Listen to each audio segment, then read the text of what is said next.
Food Saturday is sponsored by AT&T Business. Connecting changes everything.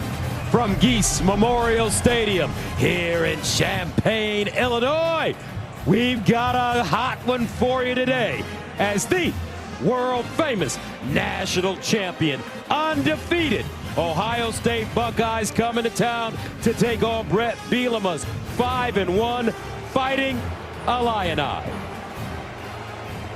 Hi, everybody. I'm Gus Johnson, along with my quarterback, Joel Klatt.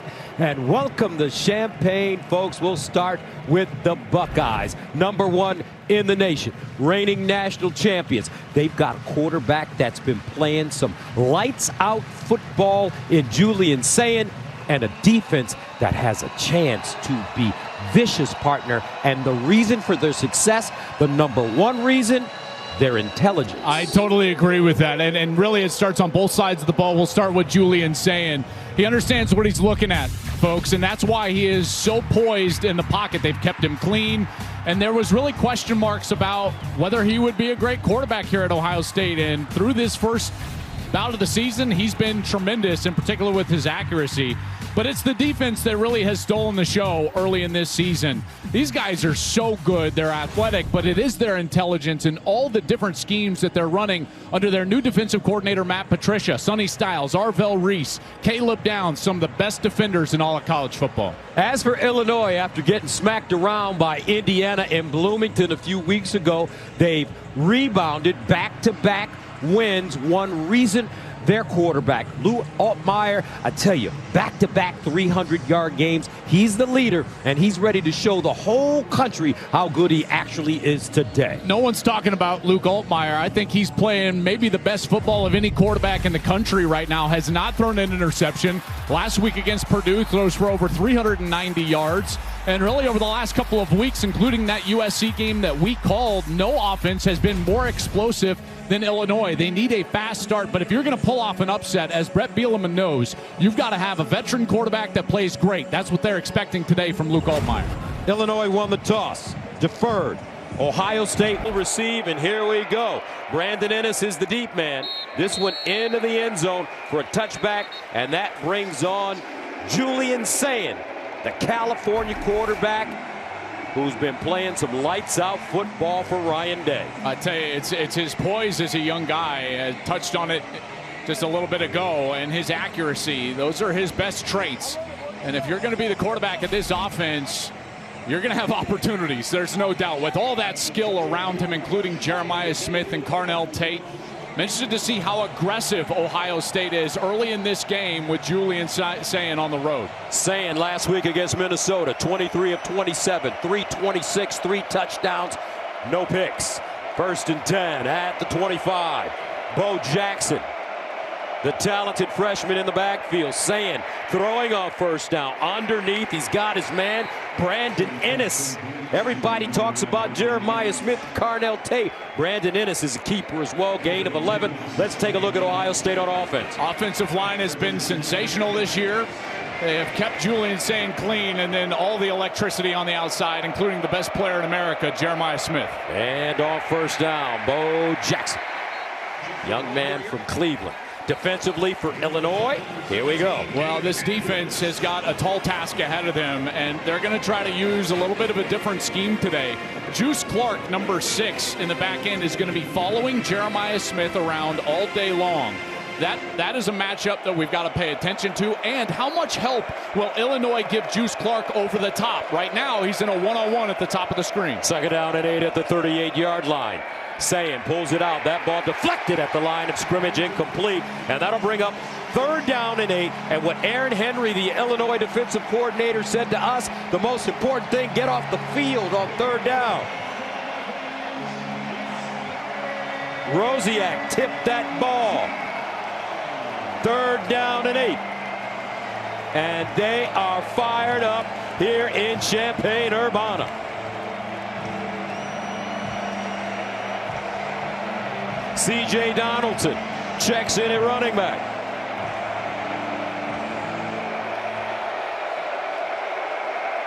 Sayin out of the gun with time underneath. Caught. Guess who?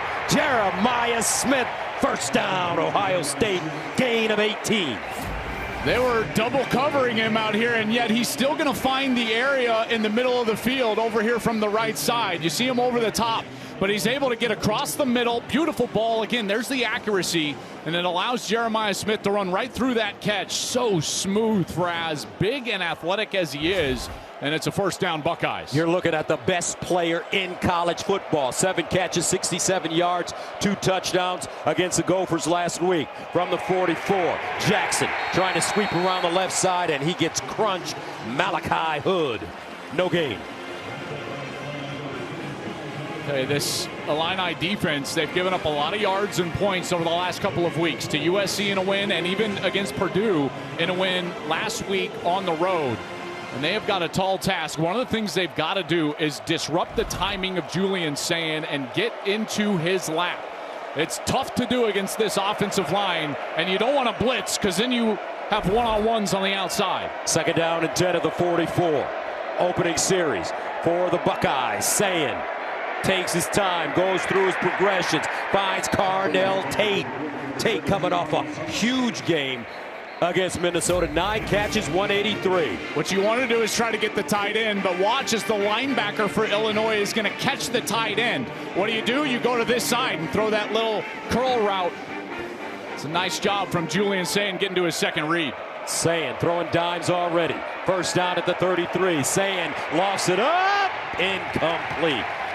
Carnell Tate, the intended receiver, Torrey Cox Jr., great coverage. The secondary is going to be under duress, there's no doubt. Ohio State, these wide receivers, they're technically sound. They run great routes, but they're also very talented. Miles Scott, the free safety, he's got to play great. Juice Clark, number 6, he's got to be excellent in coverage. 8th play of the drive coming up. Second down and 10 at the 33.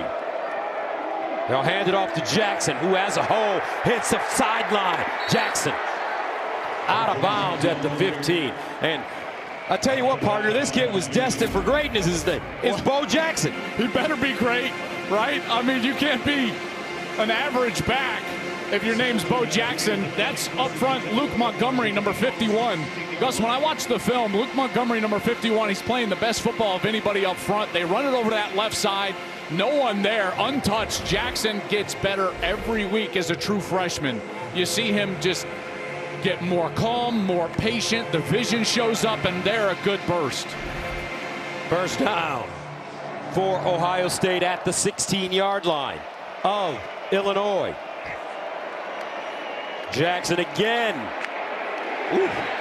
Some tough hitting there. Matthew Bailey coming up and making the stick. Matthew Bailey, just a giant hit in the hole, and there is an Illinois player down. Torrey Cox, number 5. Here he is on the outside. There's the big hit from Matthew Bailey. And Torrey Cox just goes down to a knee. We'll check on him when we come back. Big Noon Saturday is sponsored by Progressive Insurance. Home and auto coverage you can count on. And by AT&T Business. Connecting changes everything. Time for today's game flow, sponsored by Progressive Insurance. GWES Memorial Stadium here in Champaign. First game took place in 1923. Capacity 60,670. And Ohio State driving the football on their first series of the game, facing a 2nd and 7 at the 13-yard line. Bo Jackson remains in. Tate in motion. Inside handoff. Jackson with a little room. And he'll gain 3. And we talk about Bo Jackson being destined for greatness. Guess what his real name is? What's that? Lamar. So his name is Lamar Jackson. His daddy loved Bo Jackson, so he nicknamed him Bo. So it's Bo Lamar Jackson. You got no choice. Oh, my goodness. You got to be great. Come on now. What we doing, where we go, at 3rd down and 4. At the 10, C.J. Donaldson replaces Jackson. Ryan Day, what a coach. 11th play of the drive that started at the 25. Julian Sayin has been perfect. Sayin fakes the pitch. Shovel pass inside. Didn't fool anybody. Max Clare, the Purdue transfer, picks up 2. Well defended by the Fighting Illini. Kurt Neal there. It looks like Ryan Day is going to take the 3. Remember on the first possession against Washington early in the year, he went for it on 4th and short in the red zone. They did not get it. Didn't get their first points until late in the second quarter. Here, after a nice opening drive, he's going to attempt to take the points. Jaden Fielding in to attempt a 26-yarder. He was 0 for 1 last week against Minnesota. Missed one from 53 yards.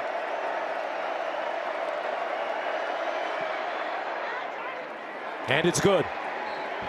Ohio State settles for the 3 points. They strike first blood. 3-0, Bucks.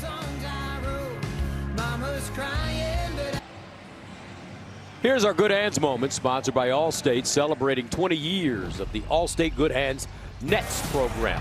And the moment goes to Juice Williams and the Fighting Illini, who stunned the #1 Ohio State Buckeyes in 2007. It's Illinois' only win versus a top-ranked team since 1956. Coach B, Brett Bielema, what a job he's done.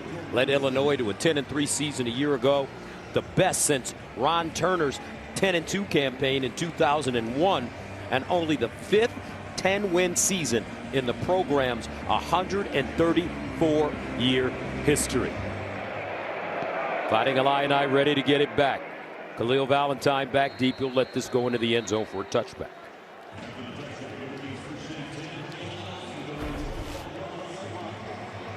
Luke Altmaier playing some of the best football in the country. And Gus, his leadership is what has been so key after that poor performance against Indiana. The way that he's played the last couple of weeks, it gives the entire building confidence. And he's going to have to be great today. I think what's the most taxing thing about playing Ohio State is everything you've got to go through mentally as a quarterback. There's so many looks that this defense is going to give him. Every single play, this guy is going to be going through it all. First down and 10 at the 25. Altmaier on first down, play action, he'll throw it, looks deep and incomplete. That ball thrown behind Colin Dixon. So let's take a look at the Illini offensively. Josh Kreutz did not play last week at center. He is back in there at center for the Illini. This offensive line did a lot better job protecting Luke Altmaier the last couple of weeks after giving up 7 sacks against Indiana. They've got to run the football well today. Second and 10 at the 25. Valentine remains in the game, and they'll hand it to him. With good leg churn there. He'll pick up 6, maybe 7 on the play. Stopped by Sonny Styles. Defensively for the Bucks. They've been the best defense in the country. Gus, you and I have been talking about this all week long. I think the thing that makes them most special, though, is the intelligence of 3 guys. It's Sonny Styles, it's Arvell Reese, and it's Caleb Downs. It allows them to do so many different things schematically for Matt Patricia, their defensive coordinator. Oh, it just so happens that they're also the most athletic players on the field. It's what makes them so difficult to attack. Third down and 3 at the 32. Empty backfield. Altmaier underneath. Has his man. That's Clement. He'll pick up the first down. Gaining 6. Nice combination over here on this left side. Couple of blocks up front. Igbenos in the corner. He got inside rather than staying outside. And Clement's able to pick up the first down before Styles can knock him out of bounds. First down at the 38 now for Illinois.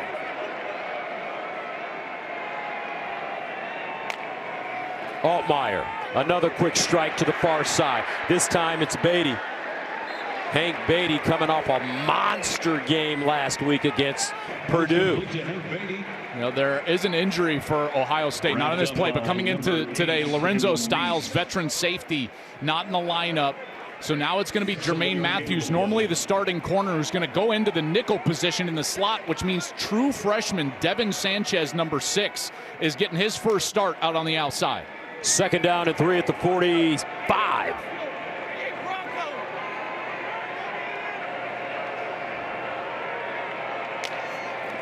Altmaier handing it off, and Valentine goes down immediately.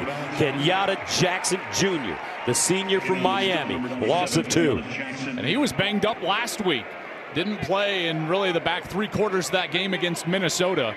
But Kenyatta Jackson, they're just a different defense when he's on the field. His length and athleticism at that defensive end position is just so superior. He's 6'6", 265 pounds. 3rd down and 5 at the 43. Can Illinois keep the chains moving? Altmaier underneath and intercepted. Ohio State. Pierce down at the Illinois 35. First interception of the season for Altmaier. That ball deflected by Jermaine Matthews Jr. This is such a good lineup change for Ohio State because Jermaine Matthews is normally an outside corner, but Hank Beatty for Illinois, he's been one of the most productive receivers in the country over the last couple of games. He plays in the slot, in the middle. So taking an outside cover player and putting him on Beatty allows you to play him in man, and it pays off right away. The tip ball, Peyton Pierce is there for the interception, and this Ohio State defense comes up with a big play early in this game. That's Altmaier's first interception of the year.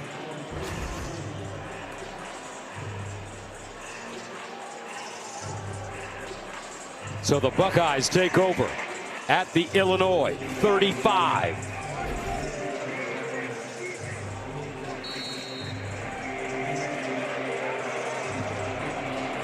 C.J. Donaldson in the backfield.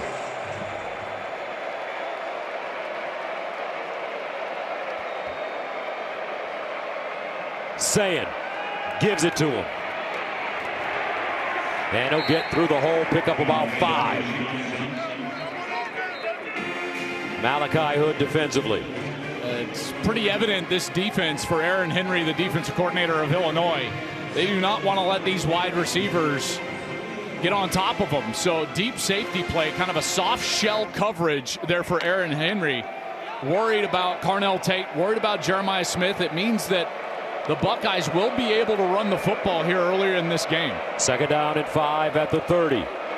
Donaldson again, straight ahead, and smash mouth running for Ohio State. He'll gain 10. You watch, you're going to get these guys exiting out here. Watch these linebackers, they get out of here. And so what does that allow you to do? Great push by the offensive line. Not enough numbers to defend the run. If Illinois keeps wanting to drop those guys deep, Ohio State's going to be perfectly fine handing the football off to their big back, C.J. Donaldson. Under 6 to play in the first quarter. 1st down and 10 now at the 20 of Illinois for the national champions. Play fake. Sayin rolls. Time. Sideline. Jeremiah Smith out of bounds at the 5. That's a gain of 13.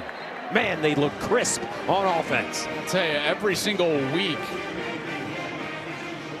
come out here and you're like, all right, is Ohio State going to have a letdown? We saw the letdown from Penn State at UCLA. We saw Texas play poorly at Florida. And you think, like, where's the trap game for Ryan Day? And they come out here, Gus, in the first quarter on the road against a very good Illinois team that's playing great football. And it looks like they just have not missed a beat. So crisp on offense. 1st down at the 7. Sayin, silent assassin, his high school coach calls him. And straight ahead, Peoples this time. And James Peoples, the sophomore from San Antonio, will gain 3. Bailey again defensively. I'll tell you, Bailey has made a couple of really good tackles right in there when it looked like there was some running room, and Bailey has stepped up and stopped these backs. You know, you wonder, they did not go for it on 4th down on that first possession. I wonder right now here on 2nd down if Ryan Day is thinking to himself, listen, we want to punch it in. Is this 4-down territory for Ohio State inside the 5? C.J. Donaldson returns. 2nd down and goal at the 4.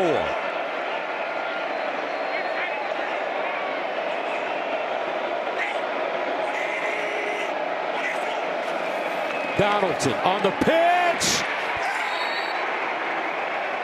And he's short of the goal line. He'll gain 3, but it'll be placed inside the 1. Is that Bailey again with a tackle, and does he get the ball across? No, forearm down, ball short. Great job by the official on the near side, and that was Matt Bailey again. A touchdown saving tackle as he was being blocked by Jeremiah Smith. 3rd down and goal inside the 1-yard line for the national champions. Out of the eye.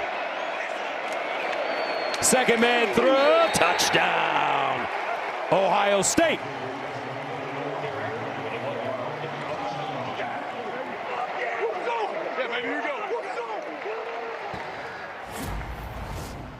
Check out the left side of this offensive line right here. You've got Austin Sareveld, Luke Montgomery moving people at the goal line. Great push. And that's what allows Donaldson to go in almost untouched into the end zone, and a nice early lead for these Buckeyes on the road. So Ohio State takes advantage of the Altmaier interception. Extra point is good for fielding. And with 3 minutes and 40 seconds remaining in the first quarter, Buckeyes get on the board. Defense, vicious. Offense, rhythmic. 7-0.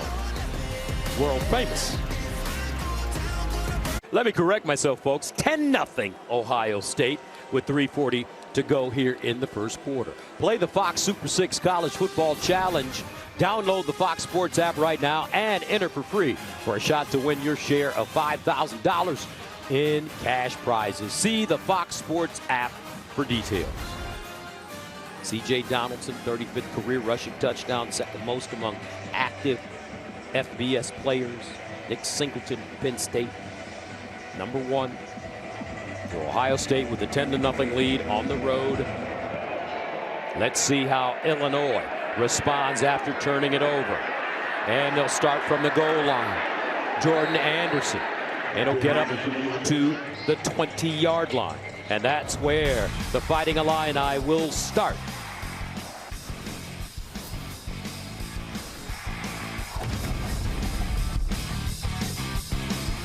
Big Noon Saturday is sponsored by Pacific Life, building confident futures for nearly 160 years. Happy birthday, Brutus. In the CFP era, 5 teams have held their opponents to less than 7 points a game through the first 5 games of the season. 3 of those have gone on to win the national championship, and Ohio State can make it 4 of 5 this year. Matt Patricia, first-year defensive coordinator, former NFL head coach, 3-time Super Bowl champion as the defensive coordinator with Bill Belichick and the New England Patriots. He's definitely made his mark on this defense from the 20. And here's the run. Lafferty with space, and he'll be taken down by Igbinosun, but he'll gain 15. Illinois needs a good drive here. Yeah, they do. They need to possess the football here for some time. And they need to do that with these direct runs. You know, that's what they had success with against USC, is running right at the defense, get downhill, allow the backs to pick their lane, and try to move this defensive line off the ball. First down at the 36. Play fake. Altmaier looking. Altmaier goes deep. Incomplete. Great coverage again by Igbinosun. Justin Bowick was the intended receiver. Fans wanted a flag. I think the fans have a case here, because as Igbinosun is down the field, look, he grabs Bowick's jersey and doesn't allow him to come back for the football. Igbinosun has been one of the most penalized players in college football over the last 2 years. In fact, last year he had 16 flags. Luke Altmaier in the backfield, he wanted a flag, wondering where it's at. I think they've got a case there. Second down and 10 at the 36.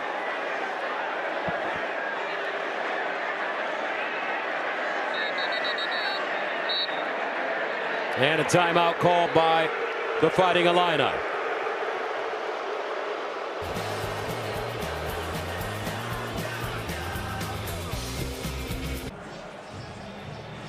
During the break, Brett Bielema giving the officials a piece of his mind after that last play. Davison Igbinosun in coverage on Justin Bowick. Illinois felt like it should have been pass interference. I agree with that. But as it stands now, it's 2nd and long as no flag came out. And now they'll be behind the chains, Gus. After the 16 last year, he's been flagged just once this season. 2nd and 10 at the 36-yard line. Delayed handoff, Lawfery. And he's dragged down behind the line of scrimmage. He'll get to the line of scrimmage. No gain. Nicely done, Tywone Malone. Tywone Malone has really come on the last few weeks. In fact, he's and Caden McDonald make up that defensive tackle core. They've been very good for Matt Patricia, and Matt Patricia will say those tackles are actually the key to the defense. Tywone Malone, 309. Caden McDonald, 326. 3rd down and 10 at the 26. And incomplete. That one over the head of Hank Beatty. And the Illini will have to punt it away. Well, he had him there. Beatty had a step, and he had a hole in that defense over there on the left side. Altmaier has got to find him there, and obviously some frustration starting to show here for Illinois. You can see Altmaier shaking his head. They wanted the flag, but then they were unable to rebound. Like I said, open Beatty, got to hit him there. Keelan Crimmins will punt it away from the 21. And back deep, Brandon Ennis standing at the 20. Crimmins, Aussie punter. Played at Purdue and Mississippi State. And the ball fair caught at the 26-yard line. A 38-yard punt. Tomorrow, the ALCS begins on Fox as Cal Raleigh, the big dumper. And the Mariners look to steal Game 1 in Toronto against Red Hot Vlad Jr. and the Blue Jays. Game 1 of the ALCS coverage begins tomorrow at 7 Eastern on Fox. And I just have to say, I've got a tear in my beer. Oh, buddy. That was a tough one last night, wasn't it? Yeah. Our director, Rich Dewey, is from Seattle. You're from Detroit. There might have been $1 on the line. Yeah, I owe money. I definitely owe money. 1st down and 10 at the 27.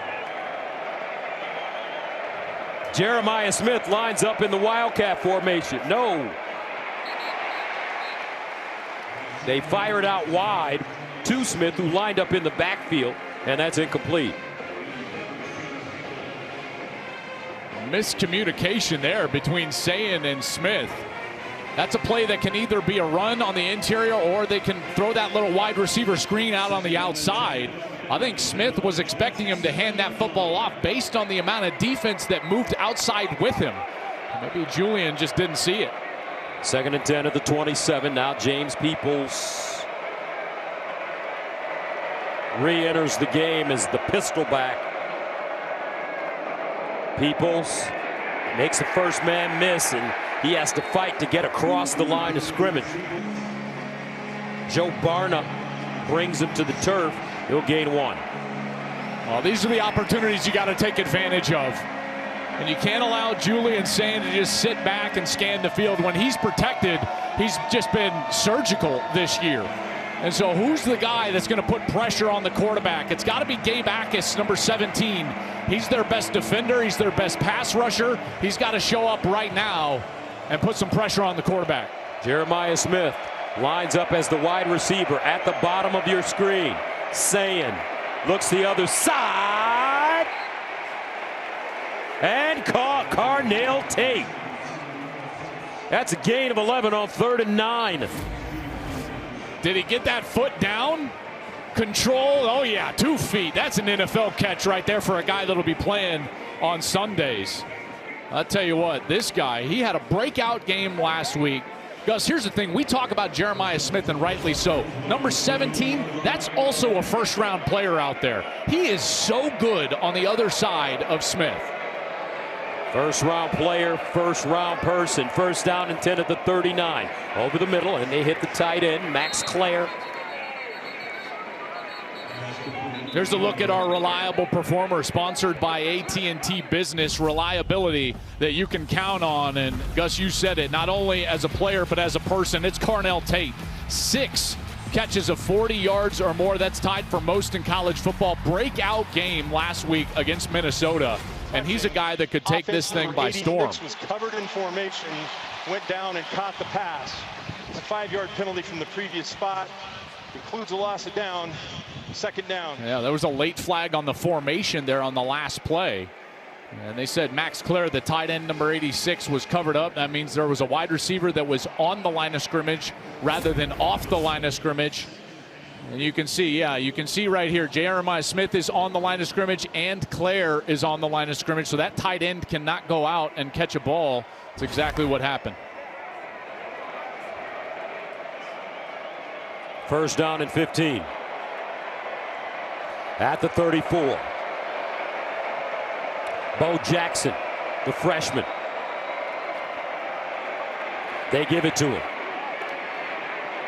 Jackson picking his way forward. And he'll pick up 11. Here you go, right here, Q5.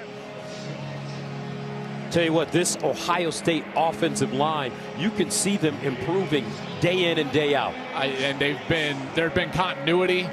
All 5 of these starters have started all 5 games. I wonder if they'll even get a snap. I don't think they're going to snap it here to the end of the quarter. But Gus, you're exactly right. It's not just what they're doing protecting the quarterback, but it's also their ability to run the football. Those guys up front have been outstanding. All right, end of the 1st quarter. Buckeyes on top of the Fighting Illini, 10-0.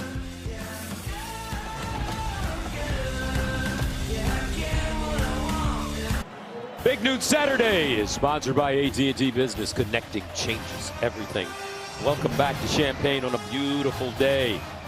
10-0. Ohio State, the national champions. As we start the 2nd quarter. 3rd down and 4 at the 45 for the Buckeyes. C.J. Donaldson, the power back. He's 6'2", 232.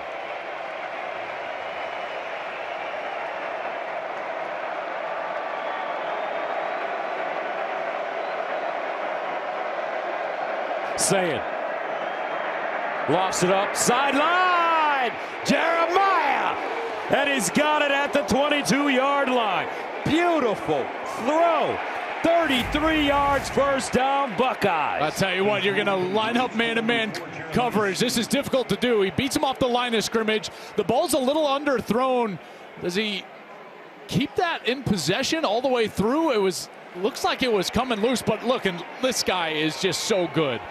It doesn't matter, single coverage, double coverage. They are going to take a look at this because you can see that ball was starting to come loose as he was going down. That ruling is under further review. Remember, he's got to control that through the process of going to the ground, and as you can see, that ball was starting to come loose over the right shoulder. With the contact from the safety, there's Juice Clark. He goes up.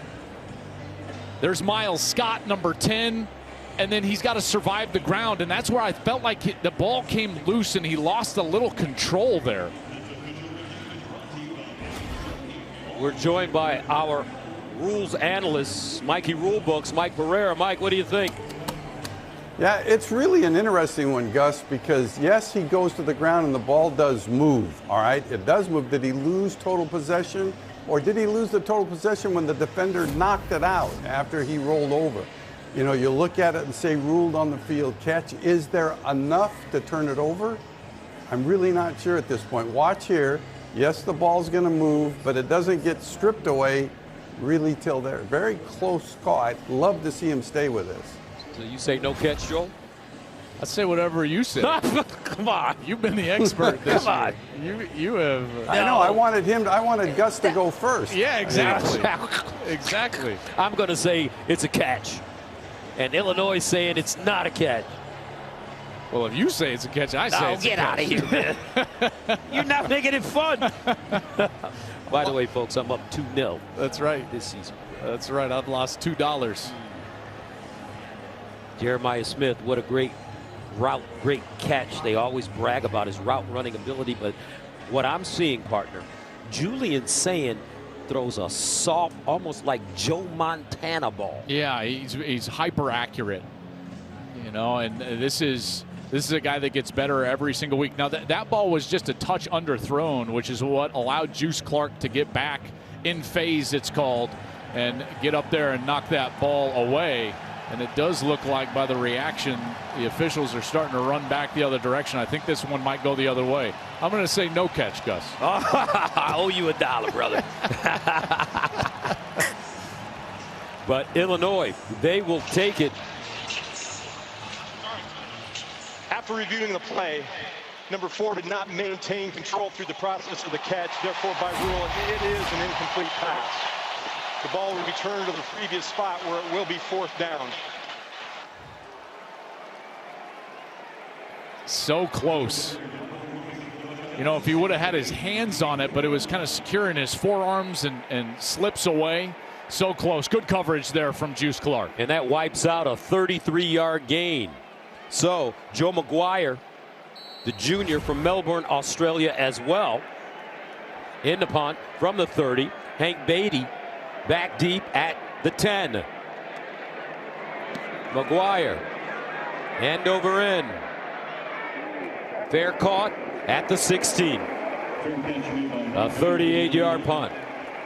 The Pacific Life game summary is sponsored by Pacific Life, building confident futures for nearly 160 years.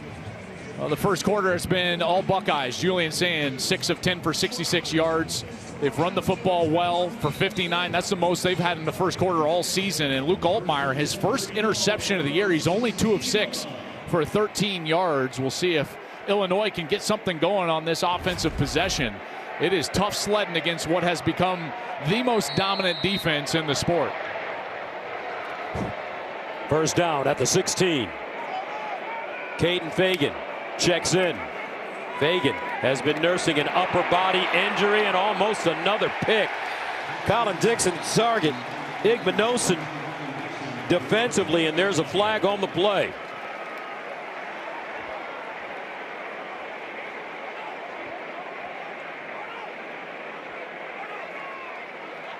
Tim O'Day, your referee today. Pass interference, defense number 26.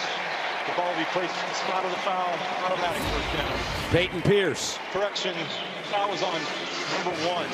Yeah, I was going to say, I don't think Peyton Pierce is even in the game. Okay, it's Igbinosun. Yeah, Igbinosun arrived just a little early, going through the back of the wide receiver right here. They're trying to run the run-pass option, the RPO, and there's that right hand right in front of the official, turning the wide receiver as Colin Dixon tried to get there. And Altmaier, he wanted the flag earlier on Igbinosun, but they got this one. Igbinosun improved because he practiced this year while wearing oven mitts so that he isn't tempted to try and grab receivers. Didn't work for him right there. First down and 10 of the 26. Altmaier near side. Beatty turns it up with space. And he'll gain 8 yards on first down. Arvell Reese with the tackle. Well, this Illinois team has got a couple of things at their disposal. One, they've got to run the football. I've been saying that the entire first quarter. They got to get downhill at this Ohio State defense. Then it becomes about Luke Altmaier diagnosing the coverage and putting the ball in the right spot when they want to throw those bubble screens on the outside. The run-pass option over the middle, which we've seen a couple of times. That's really the recipe for them to move forward. Second down and 2 at the 34. Fagan remains in the game. He's a big running back. 255 first down. Now this is what Coach Bielema told us in our meeting with him yesterday. Remember, Joel, he said he watched the Patriots versus the Giants in the Super Bowls, and he realized he needed to spread out this Bill Belichick defense and go a little fast. That's right, and try to unlock some of the safety disguises with backfield motion, use a little bit of tempo, but then still run downhill at that defensive line, which they're starting to do a little bit. First down and 10 at the 39. Play fake. Altmaier sets up all day to throw. Checks it to the far side. He's got Beatty, and Beatty, nice yards after the catch, gains 8 on first down. Tackled by Devin Sanchez. Yeah, great job by Altmaier. Watch, he's going to start all the way on his left and work the entire field. Here he goes. He's left, and now he's going to get all the way back over to the right side to his outlet, Hank Beatty, who makes a nice move, but got hit hard as Tywan Malone started coming from the interior of that defense. There's his eyes. Look at that. 1, 2, 3, and now 4. There's the outlet, and he's got time to do it. The offensive line doing a nice job in front. Last week against Purdue, Beatty, 5 catches, 186 yards, and a touchdown. Second down and 2 at the 47.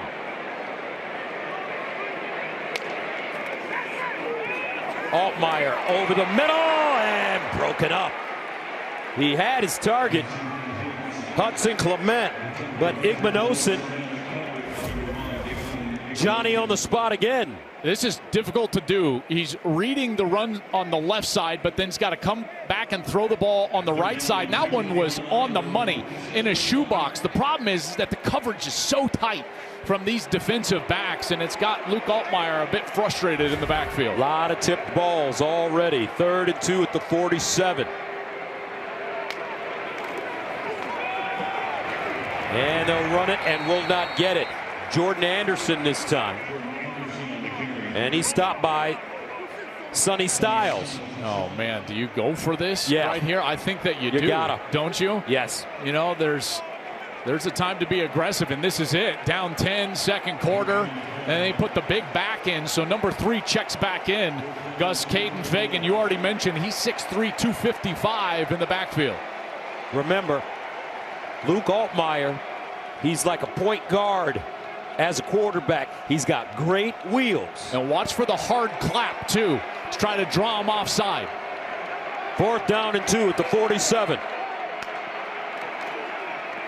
They'll hand it off, looking for that first, and they should get it with Fagan.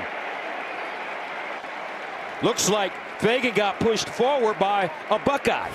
I was going to say, the last Buckeye in there, I think, was Caleb Downs. Watch number 2. He comes in from the right side. It looks like Fagan is short, but then Downs jumps on the back of him and moves him forward a half yard. I think it's what's allowed him to get the line to gain, falling forward, and the Illini will stay on the field and move the chains.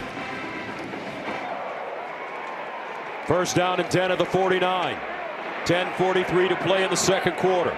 Khalil Valentine checks back in. Altmaier, here's the reverse. Altmaier trying to throw it, and it didn't fool anyone. Pressured by Caden Curry, the senior from Indiana. Look at the discipline of this defense. Watch these guys back there. Watch, you know, you got safety back here, and they're all just going to take off into their zones, eyes in the backfield. Doesn't fool anybody. And I think that that comes from the confidence they have in the defensive line. You know, that 2nd and 3rd level of this defense, they know that those guys up front can control things, so they don't have to commit to those little trick plays too early. 2nd down and 10 at the 49-yard line. And Fagan running. He'll get outside. Nice stiff arm dragged down from behind by Caleb Downs. And it's a gain of 3. I will say this, you know, we haven't talked a lot about this defense yet, but they give you so many different looks, and right now they're going to run onto the field what I would call their dime package. What does that mean? Well, they're going to take defensive tackles off the field, and they're going to put a 6th DB on the field. And this is a package that they use with 2 defensive ends, try to get more speed on the field. You've got Kenyatta Jackson and Caden Curry as your outside defensive ends. 3rd down and 7 at the 48. Trips at the top of your screen. Altmaier in trouble. Reverses. Sideline caught and 1st down. Cole Rusk found a soft spot, and he'll pick up 10 on 3rd and 7. I tell you what, Caden Fagan did a great job picking up that blitz and allowed Altmaier to get out to the left side. But look, he stepped out. The receiver was forced out of bounds, came back on his own, legally caught the ball, 1st down. Igmanosin pushes him out. He can reestablish. Rusk steps right back in. He's a transfer from Murray State, was here last year, but didn't play because of a knee injury. That's a big catch right there on a 3rd down. 6'5", 250. From Rock Island, Illinois. 1st down. Best drive of the day so far for the Fighting Illini. Play will look to see if the receiver was inbound at the time of the catch. You know, the one thing I was just going to say is, yes, you can be the first to touch it after being forced out, but Gus, you've got to get yourself completely back inbounds and reestablish. You just wonder how quickly he was able to get back in. See that last step, his right foot was actually on the sideline and hadn't firmly gotten himself totally back in. You see that right foot? That's going to be very close. Very close. Ruling on the field is a catch. And I can't tell from that angle, partner, if that foot was out of bounds. Yeah, it's tough to tell. He clearly gets pushed out, but then he's got to reestablish. That's tough to. That's a tough call. Gus, what do you say? I say it's a tough one to overrule. Mike Pereira, what do you think? Well, you know, we were looking at this really closely. The key is the left toe on the ground with the right foot now off the ground that was out of bounds. So as long as that toe's on the ground, that counts as reestablishing. So it's reestablishing with the body part. And I think, again, the fact that it was ruled a catch, and again, look at the out of bounds thing. He was forced out of bounds. So then he can come back in and reestablish. I don't think they can change this. After reviewing the play, the receiver's right foot was out of bounds when he jumped to catch the ball. By rule, that makes it an incomplete pass. The ball's returned to the previous spot where it will be fourth down.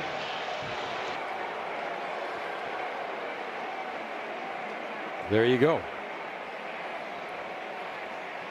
These officials doing a great job here today, early on. Tim O'Day, your referee.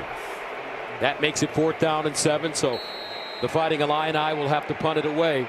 Crimmins from the 37. Innes standing inside his own 10. Low snap handled. Oh, he had his knee down. Wow. Oh, my goodness. He caught that snap with his knee down, The Gus. received the snap with the knee on the ground. Ball becomes dead. Timeout on the field. Oh, my goodness. That's like a turnover. Knee down, ball in his hands. First down, Buckeyes. Self-inflicted wounds. Buckeyes will take over after this. Are you fan enough? Sponsored by Dr. Pepper. It's a pepper thing. And welcome back to Champaign. Second time Ohio State has started inside the Illinois 40-yard line.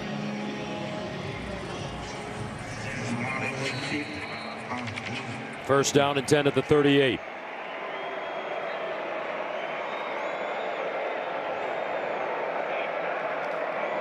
Play fake. Saying he'll take a shot. Sideline. Caught. Claire. And a first down. Let's go back to Mike Pereira. Yeah, hey, Gus, let's take a look at that sideline catch again that we had in that last drive and the notion of reestablishing back in bounds. Just in talking about this, here's their philosophy on this. When it comes to reestablishing and you're jumping from out of bounds, what toe is on the ground first as opposed to the one that was still on the ground behind? They're not going to differentiate that. So if you're jumping from out of bounds to inbound, you have to clearly establish with the foot completely out of inbounds before you actually have a catch. All right, thank you, Mike. Saying again now to throw it. Saying guns it underneath, caught, and a first down for Carnell Tate. Gus, this is what I love about watching these wide receivers and Carnell Tate. You see him come back to that ball, work back to the quarterback. That's detail. You know, it's not just the talent and athleticism that makes you a great wide receiver. It's the attention to detail, and that was evidence on that last play. First down and 10 at the Illinois 17. Handing it off, Jackson. Not a lot. As James Thompson Jr. Wrapped up by James Thompson Jr. wraps him up. A gain of 4. Yeah, James Thompson has played really well for Illinois. He transferred in from Wisconsin, and he's really solidified the middle of that defensive line. He's 6'6", 310 pounds, a huge body in there from Cincinnati, Ohio. That was a nice stop on first down. 2nd and 6 at the 13. Jackson, single setback. Tate in motion, lines up in the slot. Play fake, Saying rolls, takes his time, and he'll just walk it out of bounds. Got a little shove at the end by Joe Barnum. No gain. I'd say that was, got to pitch a tent on that one because there was all sorts of guys falling over. Watch, Tate's going to hit the tight end. They fall over. You got a tight end out in the backfield. He falls over back there, and Saying's like, well, hell, if no one's going to stay on their feet, I'll just run for it, boys. So that brings up 3rd down and 6 at the 13-yard line for Ohio State. Ohio State, 18 plays in their opponent's territory. Sayin delivers, incomplete. Carnell Tate the target. That one thrown a little wide. Torrey Cox Jr. in coverage. That one looks like a little miscommunication as well. It looked like Sayin was expecting Carnell Tate to go to that back shoulder fade, and he threw it back to the pylon, and they're having a discussion right now over on the sideline. Look, Sayin saying, hey, listen, I need you to fall out of that route. Carnell did not, and they're going to have to settle for a field goal. So fielding good from 26 yards. This one from 31 yards away. And it's good. 13-0. Ohio State on top of Illinois. 6:43 to play in the second. Big Noon Saturday is sponsored by Discover. It pays to discover. 100 years ago, 2 junior honorary societies in Illinois and Ohio State decided to commemorate their rivalry with a trophy. So they came up with Illibuck, a turtle that would change hands between the schools. And that trophy was originally an actual living turtle until it passed away. And the current wooden version was carved and awarded in its place, the Illibuck. Sorry, I'm laughing. But they chose a turtle because they lived for so long. They thought that would be around forever. Next year it died. Oh, man. Well, there it is. Nice looking trophy. 13-0. Ohio State. Ohio State defense continuing to dominate. 6:43 to go in the second. Let's see how the Illini respond right after this.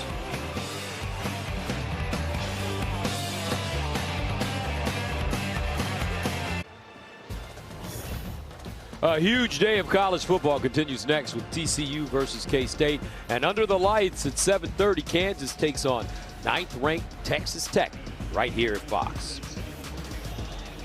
We got to see that Tech team. Watch out for Tech. Watch out. That is a good football team. Especially their front four on defense. Woo. They've got some dudes. 1st and 10 at the 25. 6:43 to play, second quarter. Valentine, the pistol back. Altmaier.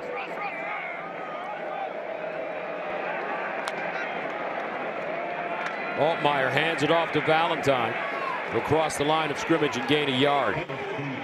Jalen McClain, the safety defensively. Oh, gosh, they're going to give the Ohio State the ball. The ball came out late. Caden McDonald came out of the pile. VAR official came in pointing their direction. Ruling on the field is the fumble recovery defense. 1st down. Valentine was shaken up on the play. You can see as he's trying to, oh, look, his leg collapses right there. Oh, my goodness, that's just terrible to see. And so he doesn't have a body part down as McDonald was pulling on that football. And they're going to carry Khalil Valentine off, who ran the ball so well last week against Purdue. They've been struggling at health at the running back position. Caden Fagan came in with a shoulder banged up today. He's gotten some time. Aiden Lawfrey is finally healthy and back in the lineup. But there, McDonald, you can tell as he was ripping at that football, he fell on the leg of Valentine, and now Ohio State, another short field offensively. McDonald, 326. For the review. They're going to see just if he had any body part down when that ball was starting to come loose. So here's McDonald.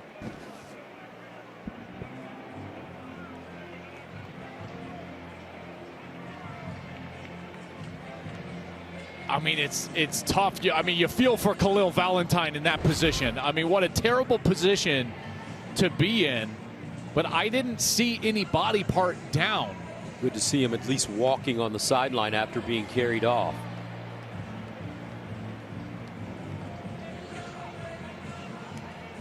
It's great news that he is walking, because that did not look good. And as you mentioned, partner, it's not like that's just a defensive back. I mean, Caden McDonald is a big human being. Yes. 326, as you said. Valentine will head into the tent as they take another look at this. Valentine, 200 pounds.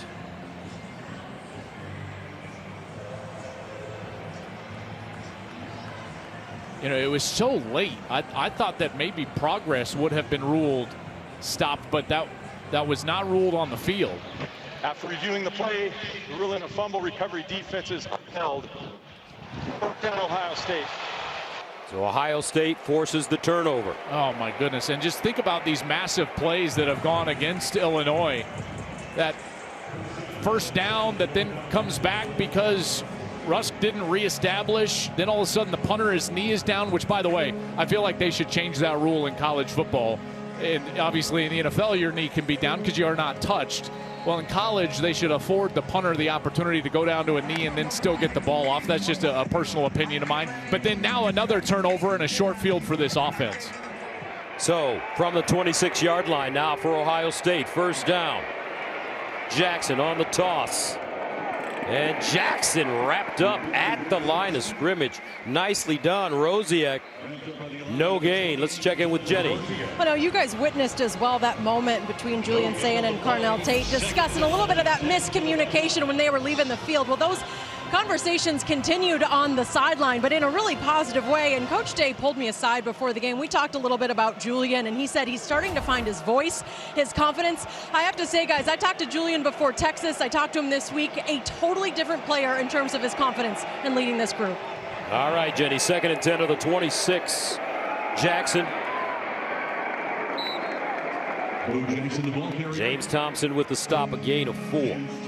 Yeah, this Illinois defense is held up fairly well against the run, and what that allows you to do is get to these third downs with an opportunity to get off the field and force Ohio State into another field goal opportunity. And that situation has come up again. Again, you've got to try to find a way to get pressure on Julian Sayin, but you can't do that with man coverage on the outside. You know, it looks like right now they are showing man, which means Jeremiah Smith would be in a one-on-one at the top of your screen. 3rd down and 6 at the 22. Sayin looks that way. And caught for a first down by Jeremiah Smith. It's too difficult of an assignment because of the way that he gets off the ball and threatens you down the field, and it just allows him to drop out of that route. Slaps him by, and Juice Clark gives up the space. He knows where he's at, 2 feet in bounds, and Jeremiah Smith moves the chains. Smith so far 3 catches, 38 yards. Sayin 9 of 14, 94 yards. First down at the Illinois 15. Ennis in motion.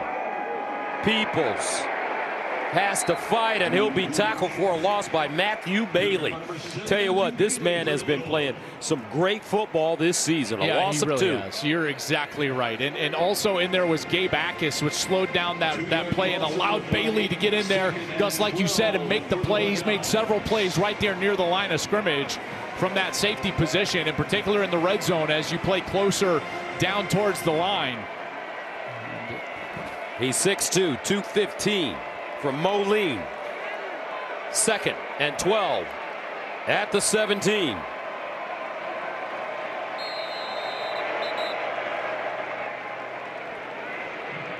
Short timeout, Ohio State, their first of the half. And a timeout called by Ohio State.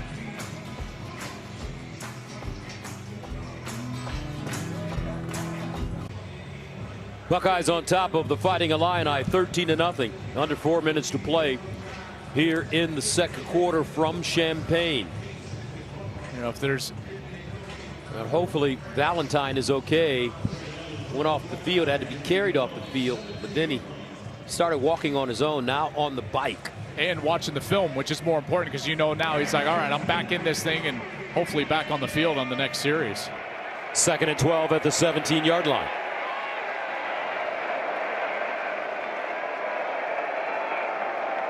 Sayin with time. Ball deflected, or swung out rather, to Jackson. He dives.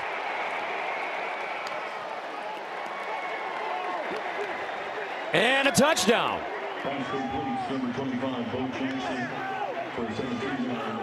It ended up being almost a screen on the outside. He's going through his progression, but because it took so long, look, he had a lead blocker in there. That's Max Clare.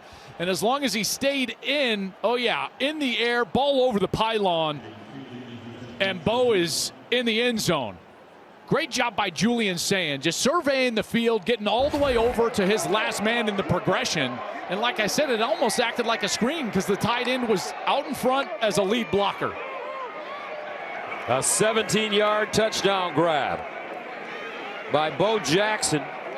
Ohio State takes a 19-0 lead as Fielding comes in to attempt the extra point.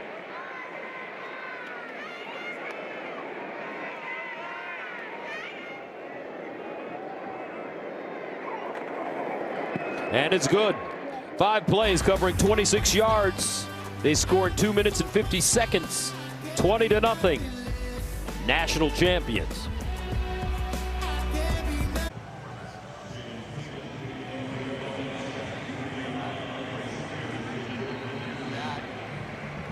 (20-0) Ohio State over Illinois. Bo Jackson into the end zone as Ohio State is able to capitalize on some miscues from Illinois. A turnover there gave them a short field, and the Buckeyes have had a heck of a first half. Ohio State with 14 points off 2 Illinois turnovers. And they'll send it away and out of the end zone for a touchback. Now it's time for the Aflac trivia question. Get help with expenses health insurance doesn't cover with Aflac. Ohio State true freshman running back Bo Jackson is making a big impact early for the Buckeyes. So for today's Aflac trivia question, who holds the Ohio State freshman record for most rushing yards in a season? Oh, that's something we should know. I feel like it. I've got 2 in my head. Eddie George? No, I think it's one of the, J.K. Dobbins, yeah. And then also Travion was great. Travion ran for over 1,000 yards as a true freshman, I believe. Okay, so maybe we'll get one right this week. 1st and 10 of the 25. And a flag on the play. False start. Offense, number 64. 5-yard penalty. First down. So hold on. Who do you pick? Come on. Travion. Okay, I'm going to go with J.K. All right, who holds the Ohio State freshman? J.K. all day, baby.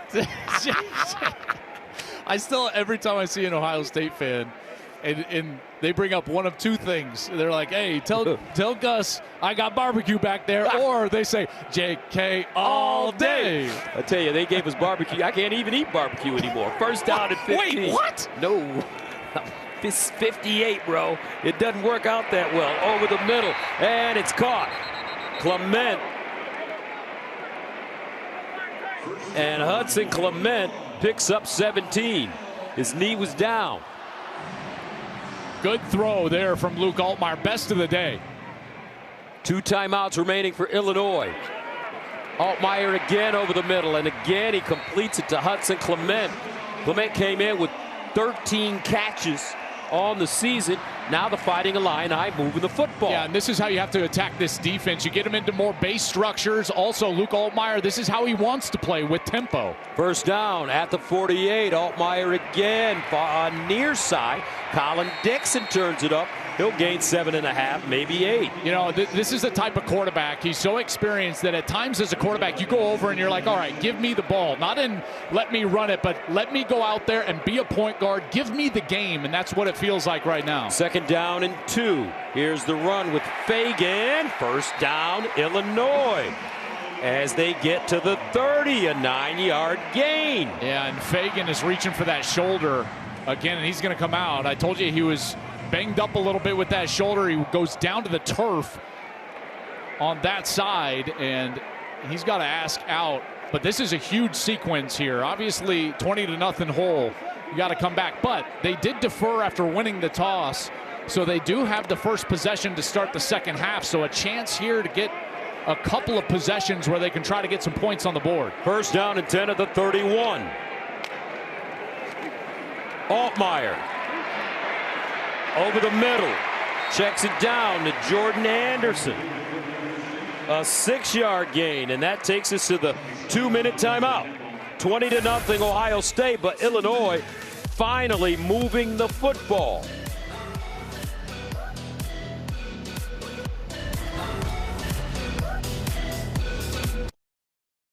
Big Noon Saturday is sponsored by Modelo, the mark of a fighter. Please drink responsibly. And by Aflac. Get help with expenses health insurance doesn't cover. Welcome back to a beautiful day in Champaign. Buckeyes now outscoring the opposition 207-25. Rob Stone here with you, coming up on the State Farm at halftime. Alabama tries to bump Mizzou from the ranks of the unbeaten. Number 4, Ole Miss looks to go 6-0, and number 25, Florida State, guys, having some issues at home with Pitt. We'll see you at the break. All right, thank you, Stoner. Second down and 4 at the 25 for Illinois. Altmaier and the Illini really moving the ball efficiently on this drive. Altmaier over the middle, caught.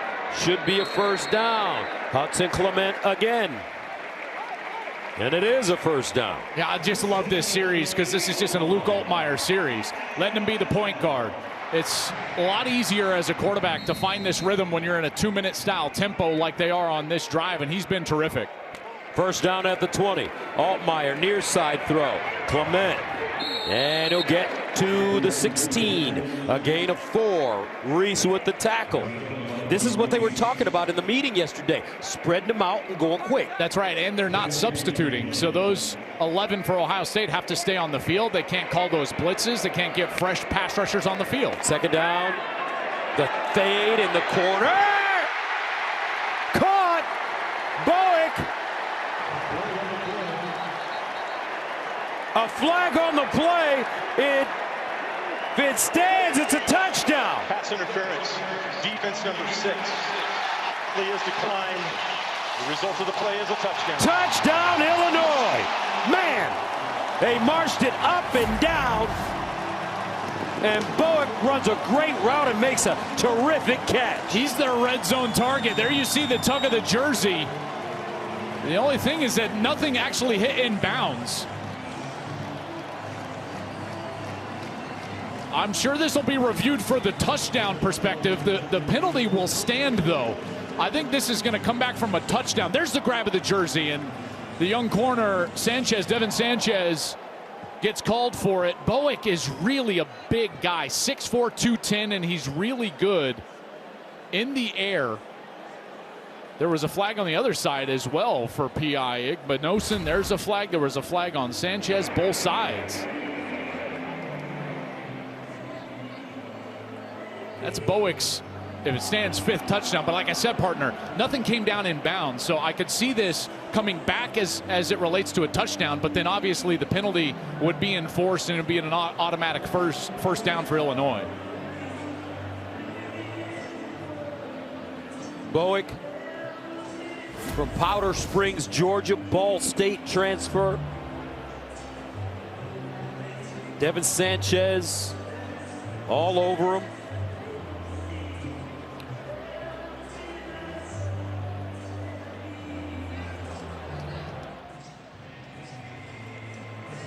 He has been their red zone guy. You know, not a lot of catches in the middle of the field. After reviewing the play, the receiver did not come down in bounds. Therefore, the pass was incomplete.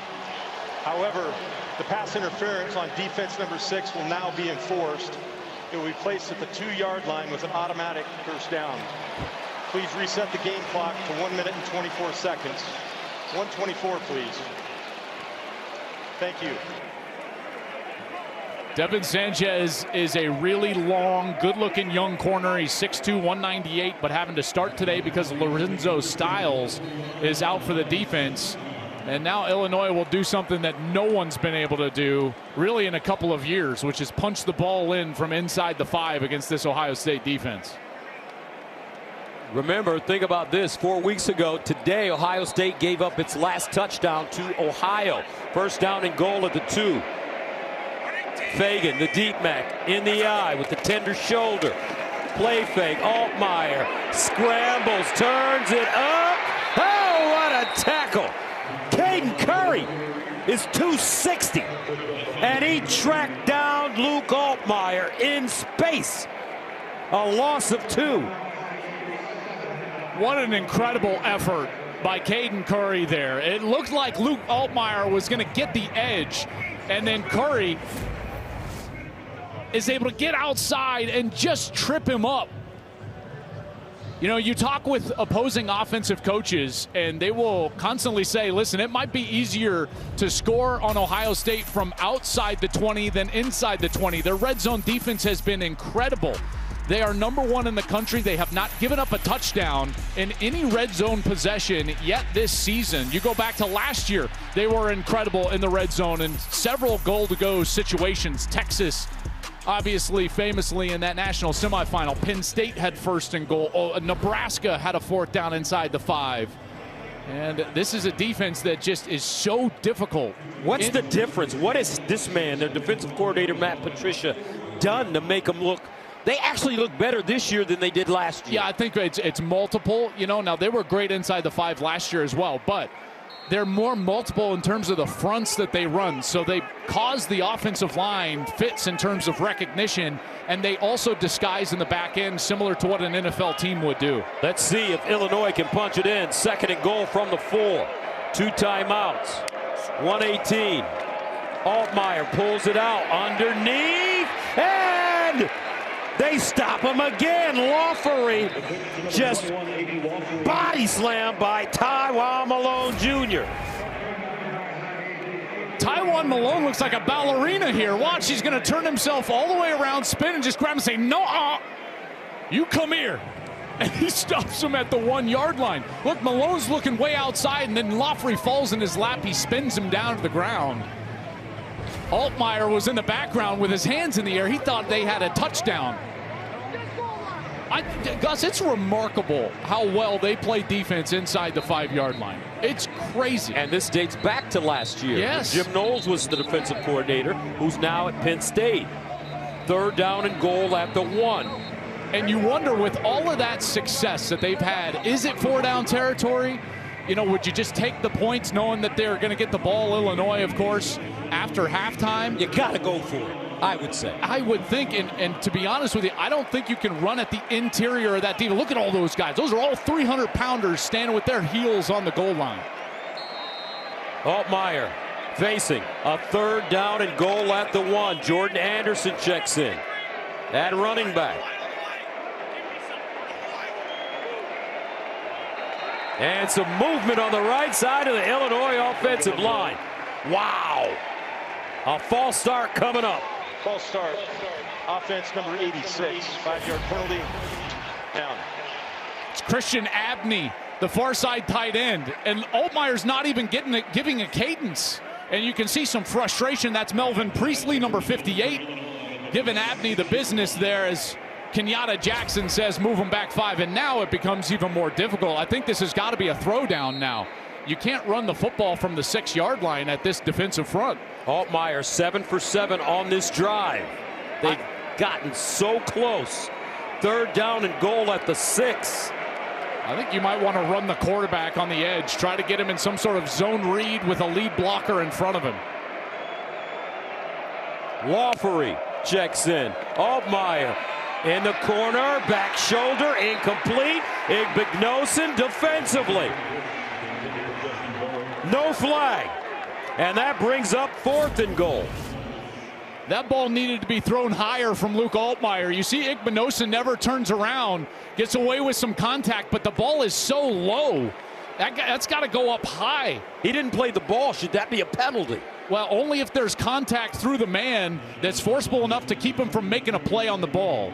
And they deemed that contact, even though it was there, was not inhibiting the wide receiver's ability to get back from the ball. It's questionable. That's a close call. So they will attempt a field goal from 24 yards away. David Olano. And the Fighting Illini finally on the board. 20-3. 1:05 to go in the second.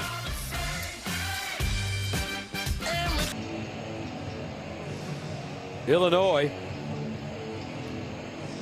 settling for the 3. 20-3. And Gus, that sequence, here's why that false start was so huge. It forced them to throw the football, but because it's incomplete, now there's a 1:05 left for Ohio State.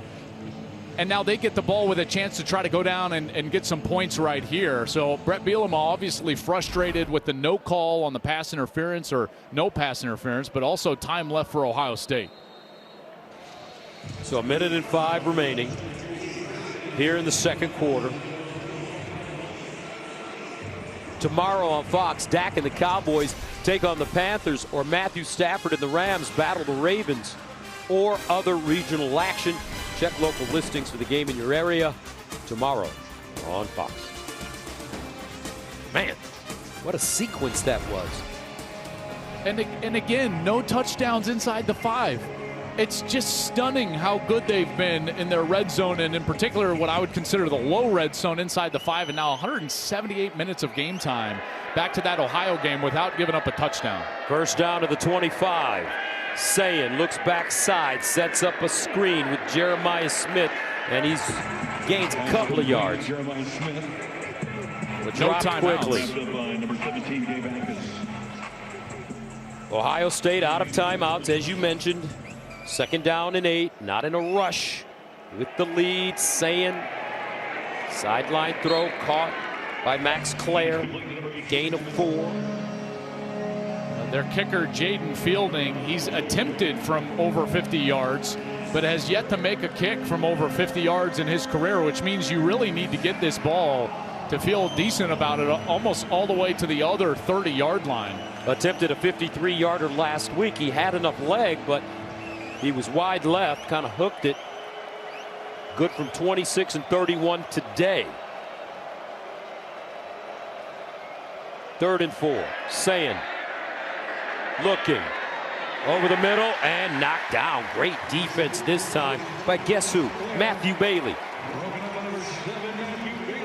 What a half he's had. So now Ohio State will punt. Illinois with 2 timeouts left, and they've got a red-hot kicker. Great job by Bailey, staying close to Clare and then not contacting him as he goes up and over the top to bat that ball away. David Olano last week against Purdue was 5 for 5. Remember, he kicked the game winner against USC a couple of weeks ago right here. Joe McGuire needs a good punt from his 16. And Hank Beatty is the deep man. He was an honorable mention All-America a year ago, Beatty, as a punt returner. Delay game, kicking team, 5-yard penalty, 4th down. So they'll back it up 5 more yards. Illinois with a chance to maybe get some good field position. Yeah, and maybe do you come after this one? Do you come after your best punt block right here, or do you allow Beatty to try to give you good field position? Now that you backed him up 5, Beatty's going to have an opportunity to get this ball to about the 40-45-yard line with a good return. Talked to Olano yesterday. He said in ideal conditions, he thinks he can hit one from 65.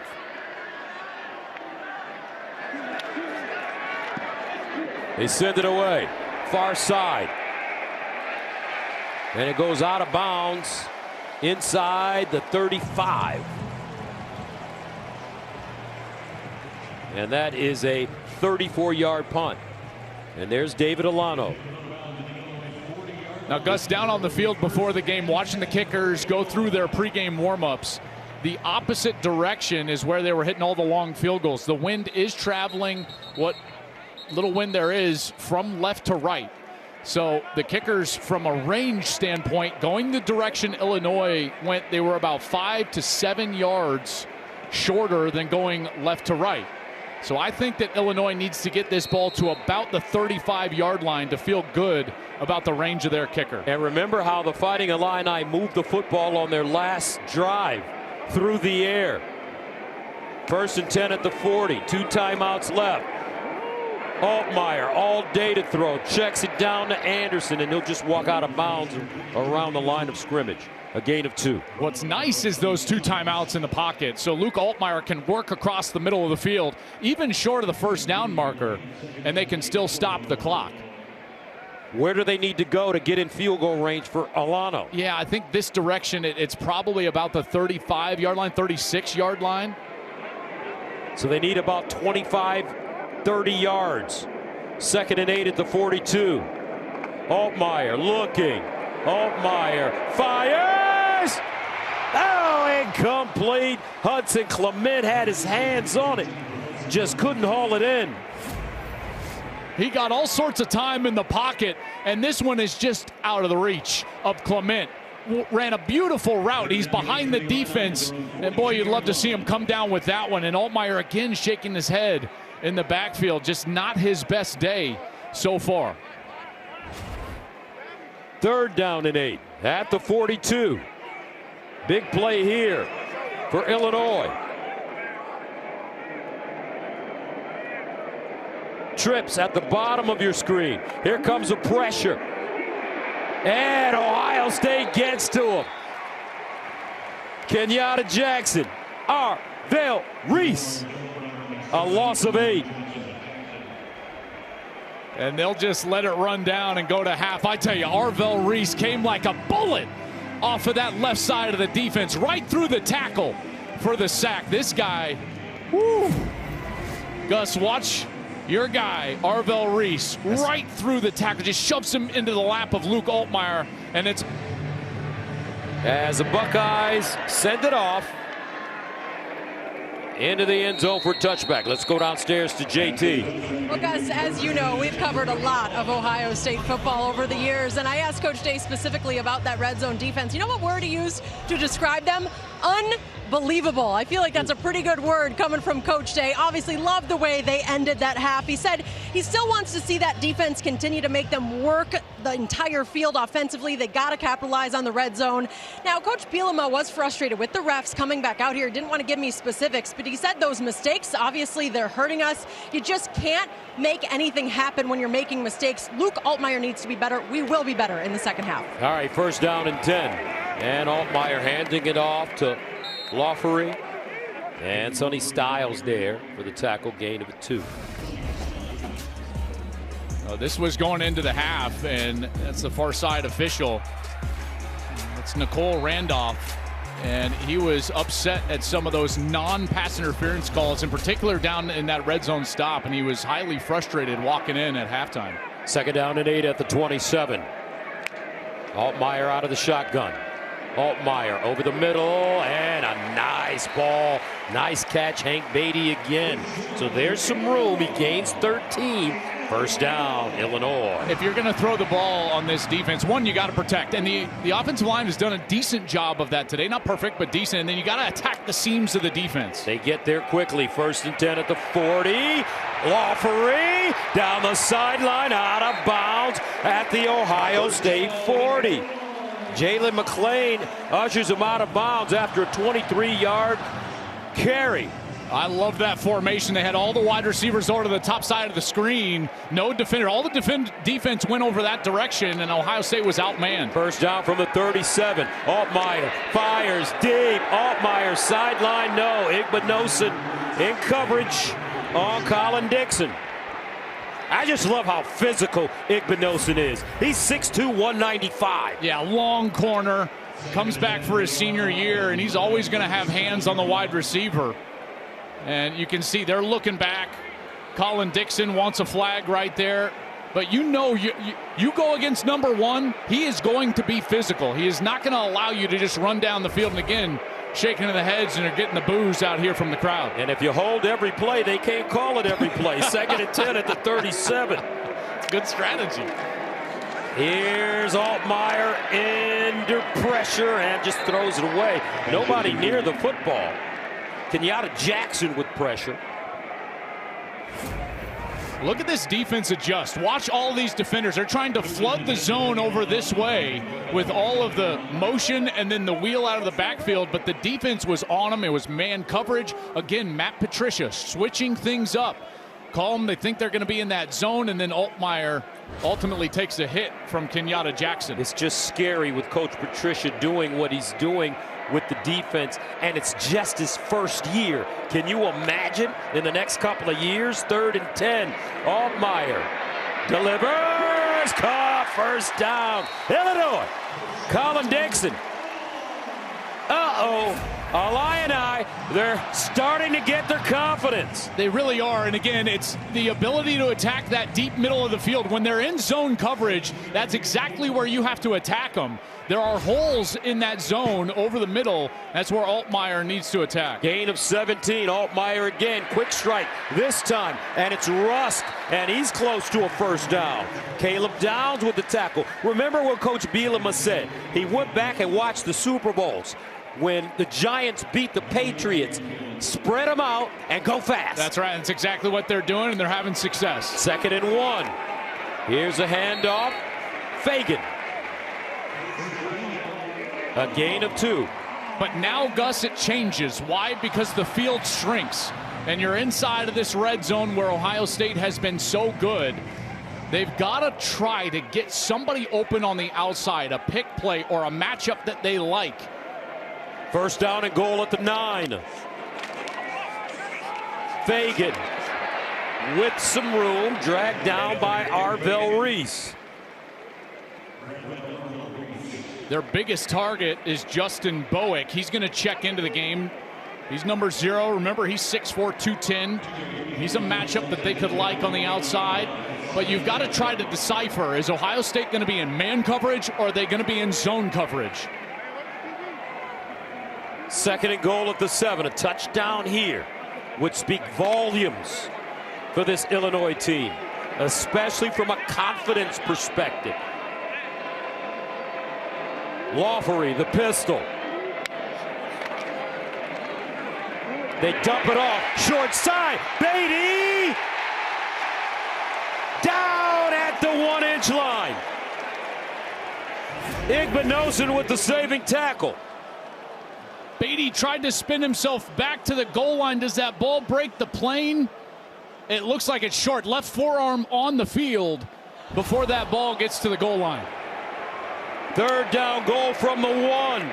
Can Illinois get in? Altmaier pulls it out. Spins! And he doesn't get it. Sonny Styles denies him. Wow!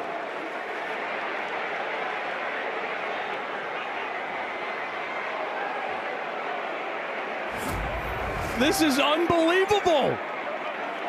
Altmaier's protecting the football. Does that ball get in? He's trying to spin. It's in his right hand. It didn't.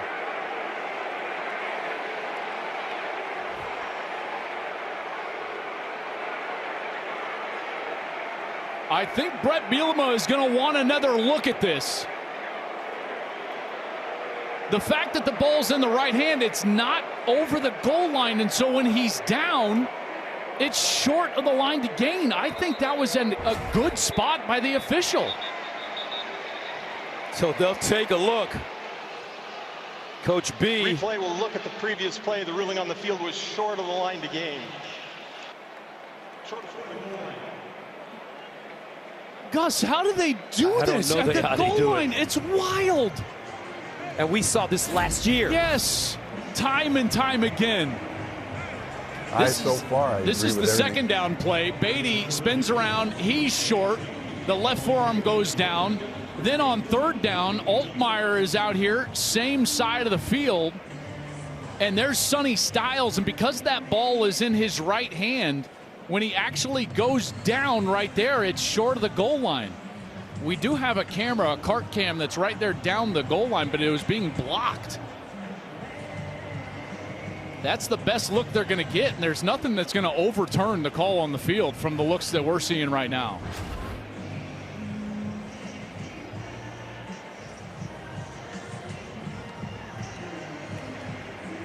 This is remarkable. I've just never seen anything like it. this amount of sustained success defensively at the goal line. Don't you have to go for this? I mean, I know it's like, well, don't you? 20-6, who cares? Still 2 possessions. 4th down and goal at the 1. Obviously, 20-10 is 2 ruling on the field is possessions. upheld. 4th down. You got to go. I think you do.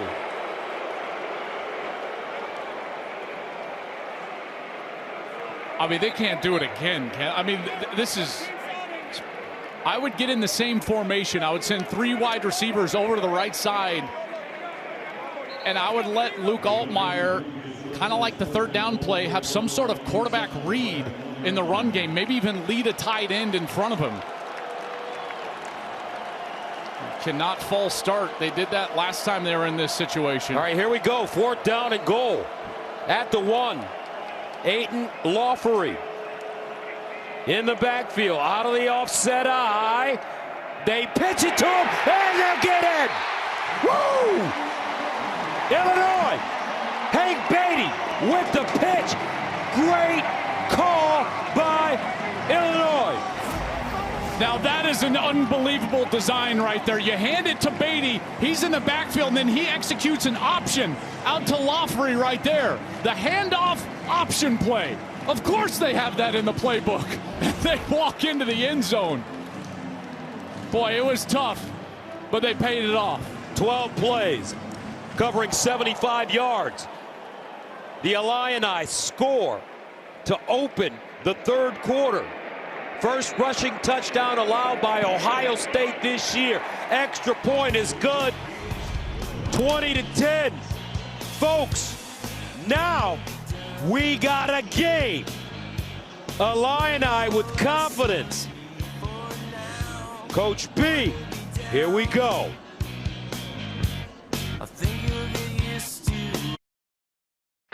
Tomorrow on Fox NFL Sunday, CT sits down with Cowboys Javonte Williams and George Pickens. Puka Nacua catches up with EA to discuss his historic start, and special guest Bon Jovi. It's a runaway Sunday. Coverage starts at 11 a.m. Eastern on Fox.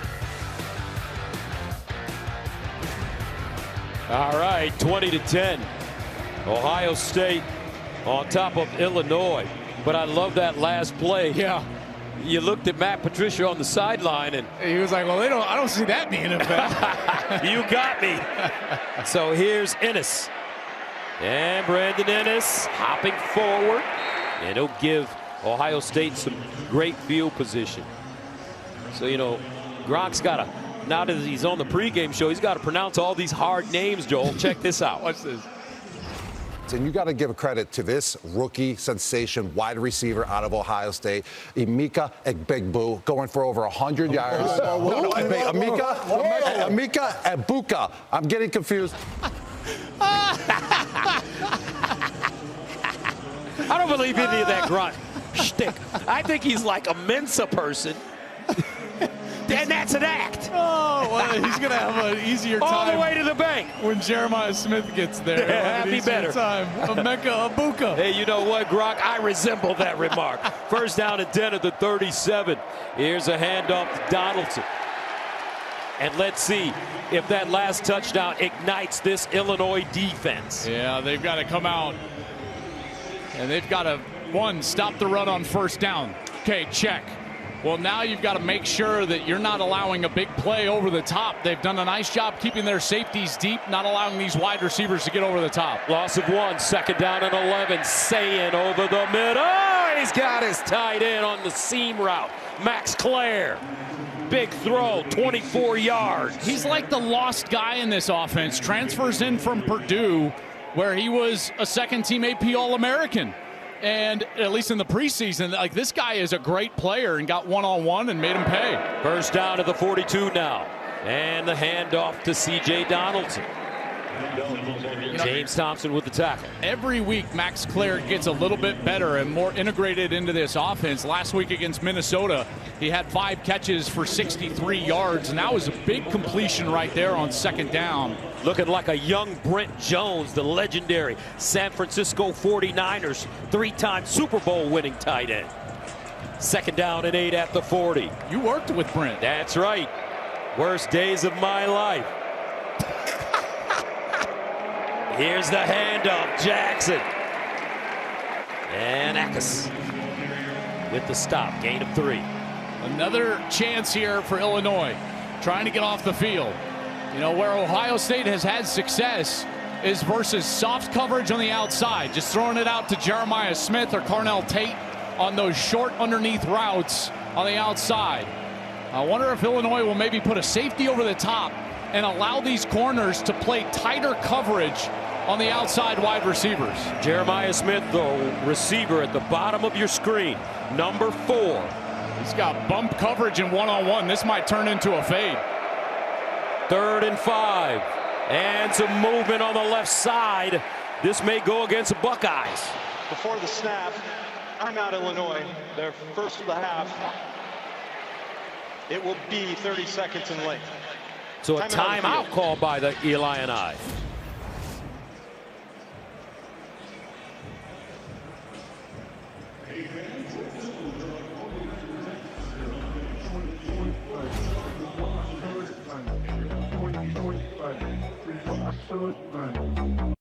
Big Noon Saturday is sponsored by Allstate.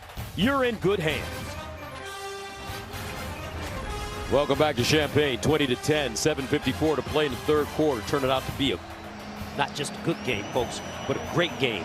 Illinois showing some signs. Ohio State faced with 3rd down and 5 right now. Can the Illini get off the field is the question. You know, I wonder if this would be 4-down territory. They're right on the edge of Jaden Fielding's range, the field goal kicker for Ohio State. So I wonder if they would have 2 snaps here to try to move the chains. 3rd down 5 at the 37. Smith at the bottom of your screen. And some movement up front. Akis jumped. Offside. Defense number 17. 5-yard penalty. 3rd down. Man, that's just a huge mistake. Okay, watch the left guard. The left guard is Carson Hinsman. He taps the center, and then everyone's expecting the quick snap right there. But they hold it for a beat, and then Saraville, the left tackle, he steps out in order to make sure that the call is made right there, and Akis can't get back into position. And now it makes it a 3rd and 1, and I would certainly think now it's a 4-down territory. You got 2 snaps here to get this 1 yard.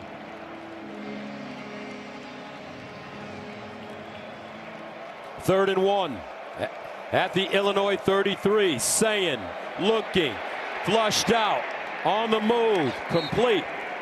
1st down.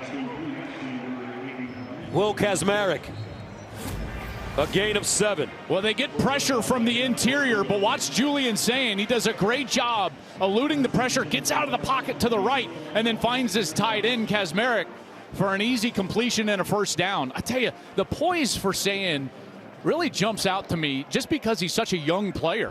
You know, making his first few starts here in college football, his 2nd time on the road, and he looks very poised. 1st and 10. And here's the reverse to Smith. He's got blockers. Oh, he's upended. What a tackle. Torrey Cox. And Smith was shaken up. They've got 2 blockers out there. You've got Max Clare and Saraville, and neither of them blocked Torrey Cox.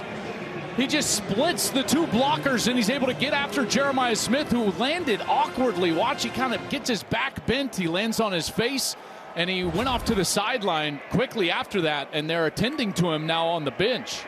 2nd and 7 at the 23. Interesting turn of events. Now, the best player in college football is on the bench. Play clock. Now a timeout call by Ohio State. Charge timeout Ohio State. Their first of the half. And Ryan Day is not happy. The officials were holding the snap because they had substituted. And Illinois substituted very late and was jogging off the field. The officials were allowing it. And they are still attending to Jeremiah Smith over on the sideline. That's obviously the biggest news going on in the game. Do you see his helmet? Here's the play he was shaken up on. Again, the left tackle, Saraville and Max Clare, just totally whiff on Torrey Cox. So you can see how awkwardly he lands. Head first. Yeah, head first. Gus, that leg kind of bending back. And he is still wincing over there. Yeah, and you can tell I think he's looking at his back because of the way he bent.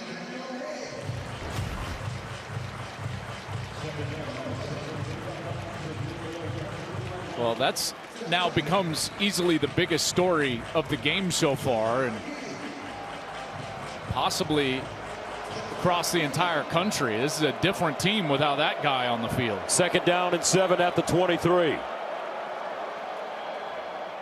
Donaldson, and he smashes forward and picks up a 1st down. At left side of the offensive line, opening up a nice hole. Luke Montgomery, Saraveld, as well as Heinzman.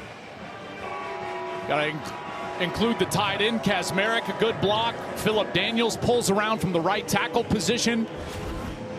It's a nice job by that left side. 1st down and 10 at the Illinois 15 for Julian Sayin. Bo Jackson checks in at running back. Sayin on the short roll, dumps it down. Jackson, and he's tackled in space by Torrey Cox Jr. again. And Jackson's a little gimpy. And he's got an ankle taped up. That left ankle is taped up for Bo Jackson, and not the right ankle, and he's kind of favoring that side. And so he'll head to the sideline. James Peoples checks into the game at tailback. 2nd down and 7 at the 12. Jeremiah Smith with his helmet on, standing up, ready to check back in. Here's a handoff. Peoples. And Peoples lunges forward. Kareem with the stop after a 2-yard gain. I got to hand it to these safeties for Illinois. Well, they're playing some ball. Yeah, Matt Bailey, we talked about him. Gus, this is Sabor Kareem. He steps up, makes a big play. Miles Scott has been in there. Torrey Cox. So a timeout. 5:02 to go in the 3rd quarter. Back in a moment. Start your Saturday strong with Big Noon. Explosive duo Bryce Underwood and Justice Haynes lead Michigan against Washington at the Big House. It all starts at 10 a.m. Eastern with Big Noon kickoff. Then it's Washington, Michigan, only on Fox. 20-10 our score. Jeremiah back in. 5:02 to go. Ohio State faced with a 3rd and 5 at the Illinois 10. C.J. Donaldson in the backfield with Julian Sayin. Ennis goes in motion. Here's Sayin looking underneath, caught Donaldson, and Donaldson denied the 1st down. That'll bring up 4th down and about 1. Leon Lowry with the tackle. Well, they are not calling in the field goal unit. They'll send the tight ends on the field. They'll try to get big here, and Ryan Day will get aggressive, and they'll go for it on 4th down. Moment of the game for this Illinois defense. Have to get a stop. 2 tight ends. 4th down 1 at the 6. Donaldson, all 232 pounds. The deep man in the offset eye. Now they switch the formation. Donaldson, and it's Sayin leaning forward, and he'll get the 1st down and a whole lot more. A brotherly shove gives him 3. Look at the hole in the defense right here. I'm so surprised they had nobody right over the center or in that A gap, the gap just to the right of the center between he and the guard. And every time you're going to quarterback sneak, Gus, as a quarterback, you're taught to go to the bubble, the soft spot. And that was right in front of Sayin. Great push from the interior of that O-line and an easy conversion. 1st down and goal at the 3-yard line.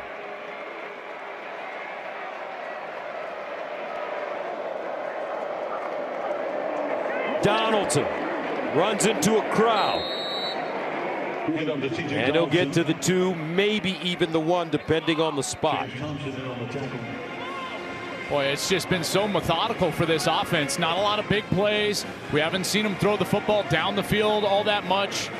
Illinois has done a nice job trying to take that element of this Ohio State game plan away, but here they better get big and get tough against this run game. 13th play of the drive. The longest Ohio State drive of the day. Donaldson, he can smell it. They give it, and he's hit before he gets to the line of scrimmage by James Kreutz. No gain. Kreutz came flying in. Here he is as his linebacker position. Watch him just knife into the defense. The guard doesn't see him coming. He's in the backfield, and he's able to stop Donaldson along with JoJo Hayden and produce another third down. Biggest play for the defense of the day right here. Third down and goal. Can they keep him out of the end zone? Out of the eye. Donaldson. I don't know. Touchdown. C.J. Donaldson.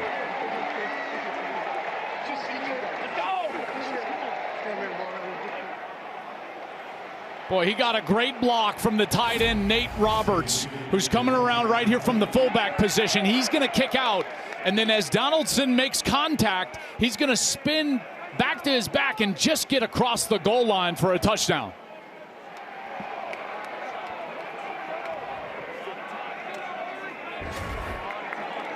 Fielding in for the extra point. And it's good. Ohio State goes on a 14-play, 63-yard drive. They ate up almost 8 minutes, 27-10.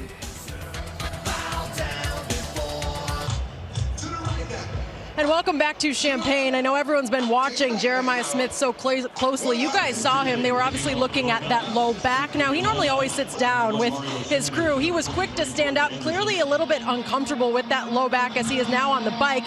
And while all that was happening with Smith, Bo Jackson also dealing with a little bit of a left ankle injury. He's now getting his ankle retaped for the second time.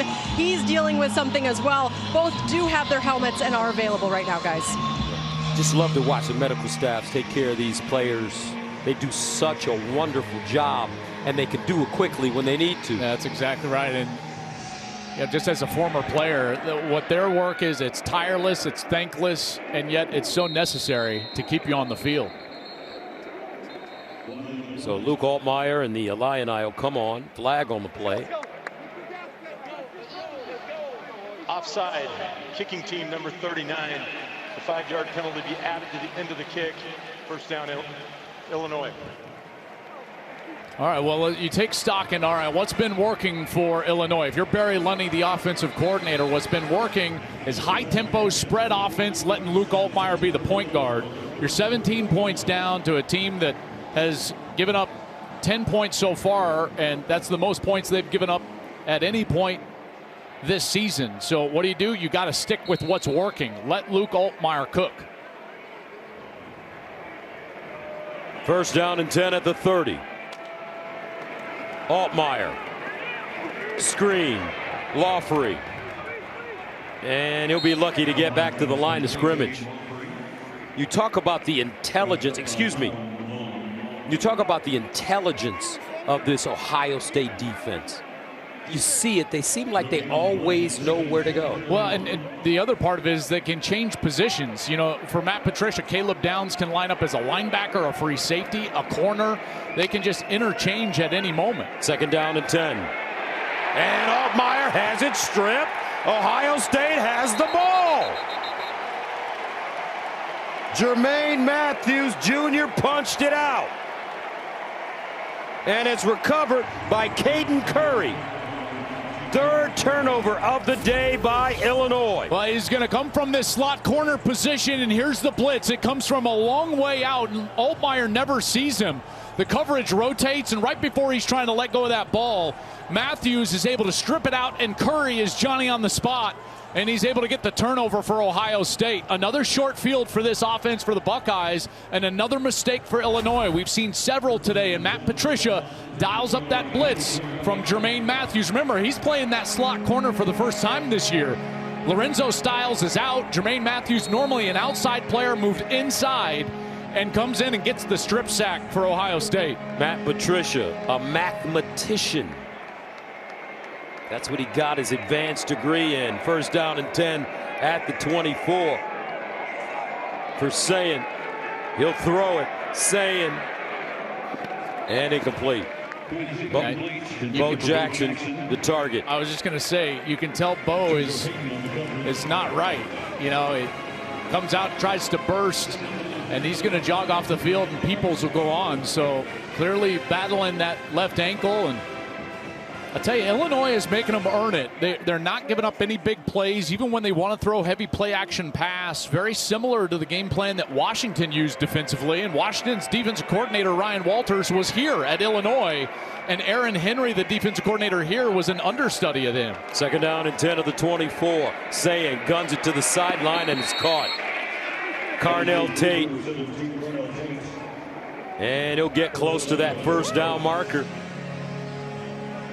Gus, do you know how hard that throw is? Far hash to your left, out route. It's got to be thrown right on the money and right on time.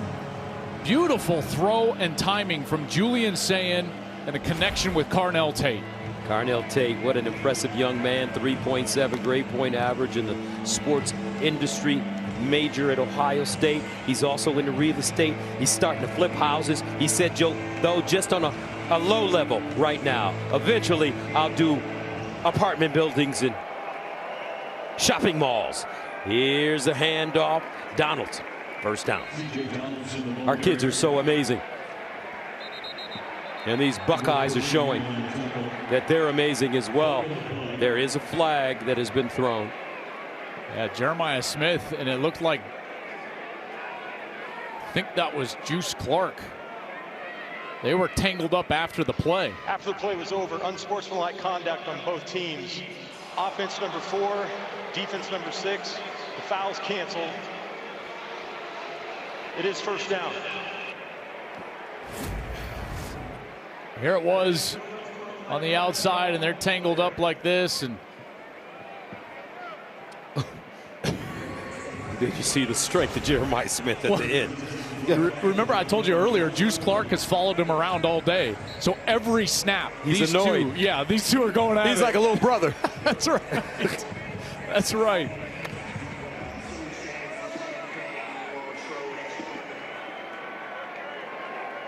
There they are, 1st and 10 at the 12. Let's see if Sayin tries to go to Jeremiah. They'll hand it off. Donaldson. Between the tackles, Bailey brings him down. And that'll take us to the end of the 3rd quarter.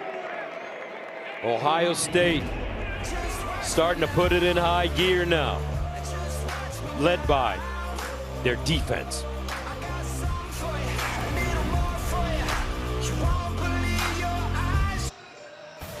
Big Noon Saturday is sponsored by AT&T Business. Connecting changes everything. Today, as we start the 4th quarter, this game has been dominated by the Ohio State defense. They forced 3 turnovers on the road. Hard to score on these guys. Look at the time of possession. 27 minutes. Buckeyes knocking on the door once again. Their offensive line has been really solid. Julian Sayin, efficient.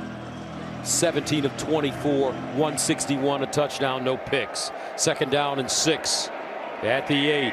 C.J. Donaldson in the backfield. They give it to him. Donaldson fighting forward. Initial contact made by Matthew Bailey.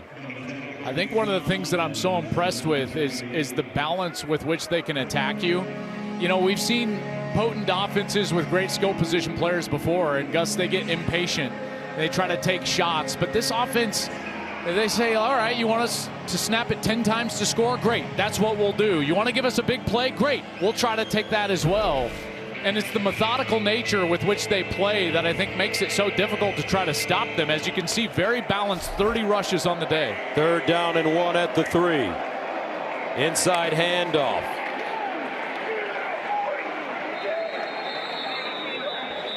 And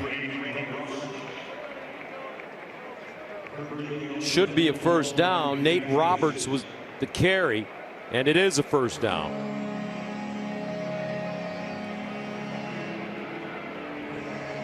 So that brings up 1st down and goal for Ohio State. Remember, this offensive line has to go against their defensive line and practice on these goal line opportunities. So if you want to get better trying to run the football inside of the 2-yard line, well, this Ohio State offensive line's got to play their defensive line. That's why they're so good. Play clock winding down. I don't think they're going to get it off. I think Ryan ran down and got a timeout late. Charge timeout, Ohio State, their second of the half. It will be 30 seconds in length.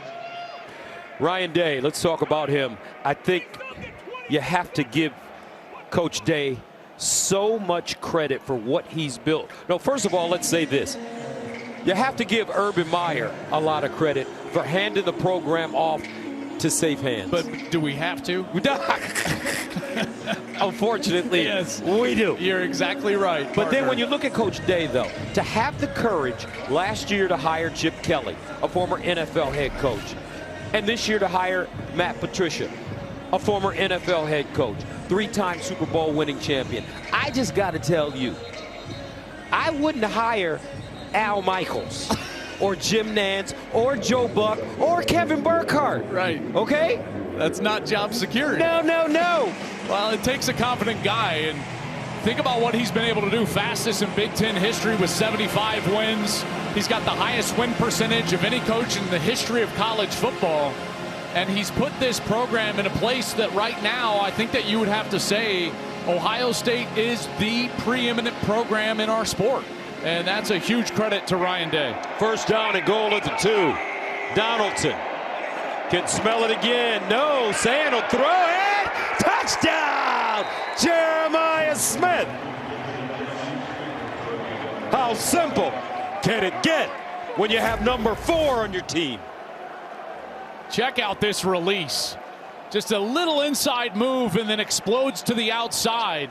And Juice Clark can't cover him. We've seen him now a couple of times. So last week, Minnesota inside the red zone, inside the 10. They tried to single cover Jeremiah Smith, immediately touchdown. When they see that one-on-one, the ball goes to number 4 immediately.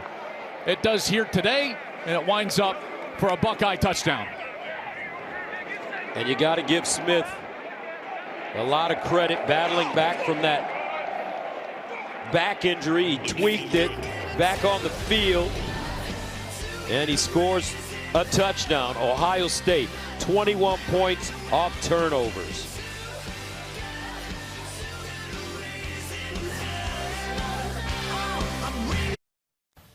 Big Noon Saturday is sponsored by Pacific Life, building confident futures for nearly 160 years. The Pacific Life Game Summary sponsored by Pacific Life, building confident futures for nearly 160 years. Well, it's been the 3 turnovers that have really been the difference in this game. This Ohio State defense has been suffocating on this Illini offense. Caden McDonald with a strip right here. Jermaine Matthews strip sack. Caden Curry is able to jump on it, and the offense has capitalized. 21 points off turnovers here today for the Buckeyes. They've been efficient. It's just a suffocating team to play. You know, methodical on offense today, haven't gotten the big plays, and then that defense is just outstanding. This time, Illinois will get a chance. Sanders and Mario Sanders tracked down Stover with the tackle on special teams. You know, part of the reason I want to show you something, Gus, this is very unique to college football because it's more of an NFL style of defense. Here you got a 4-down defensive front, okay? So what do? You come out, all of a sudden there's 5 guys up at the line of scrimmage. But wait, there's more. You come up, now there's 6 guys at the line of scrimmage. So it's not just about the disguise of the coverage in the back end through the safeties, but it's also mixing up the fronts, and it creates a lot of pressure on the offensive line, and also it creates one-on-one blocking opportunities with those linebackers and defensive linemen. First down at the 16. Here's the run. Lawfery. Downs in on the play. There's Matt Patricia. He usually has that signature pencil right behind his ear. There it is. You know, Gus, it's not even suffocating. You know what this defense is? It's relentless. Yeah, but that pencil don't work. It doesn't work on that laminated stuff. What's that there? That's just, look at him. He's an actor. It's just for show. Second down and 9 at the 17. Altmaier drops it off. Lawfery tried to hurdle. And Sanchez doesn't bite along with Sonny Styles. You know, I got to give Devin Sanchez his flowers today in his first start. He was the #1 cornerback recruit in the country, a 5-star player. Could have gone anywhere. You know what's interesting? You know why he came to Ohio State? Why? He wanted the challenge. He said, I'm going to be a better player by playing against those wide receivers every day in practice. You know, a guy thinking ahead and thinking forward down the line to try to mature and become a better player, and he's played pretty well today. 3rd down and 5 at the 21. Underneath, Altmaier, nice throw, sidearm. And it's caught by Cole Russ.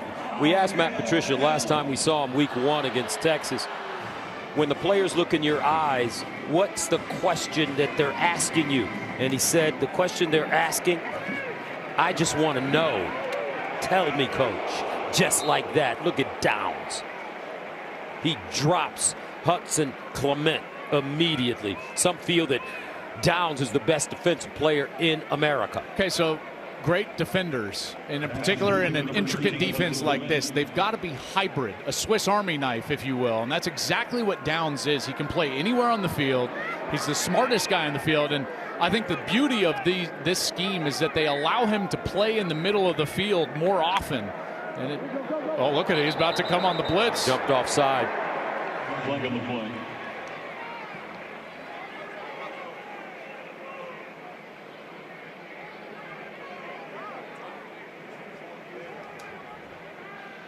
False start. Offense number 64. 5-yard penalty. 2nd down. It's Josh Kreutz, the center. I think Josh Kreutz on that hard clap, he wanted to try to snap it when Downs was in the neutral zone. See, he looks over and he flinches just like that, but Downs has the opportunity to get back, but that flinch with the right arm for Kreutz draws the flag. So that makes a 2nd down and 15 at the 24.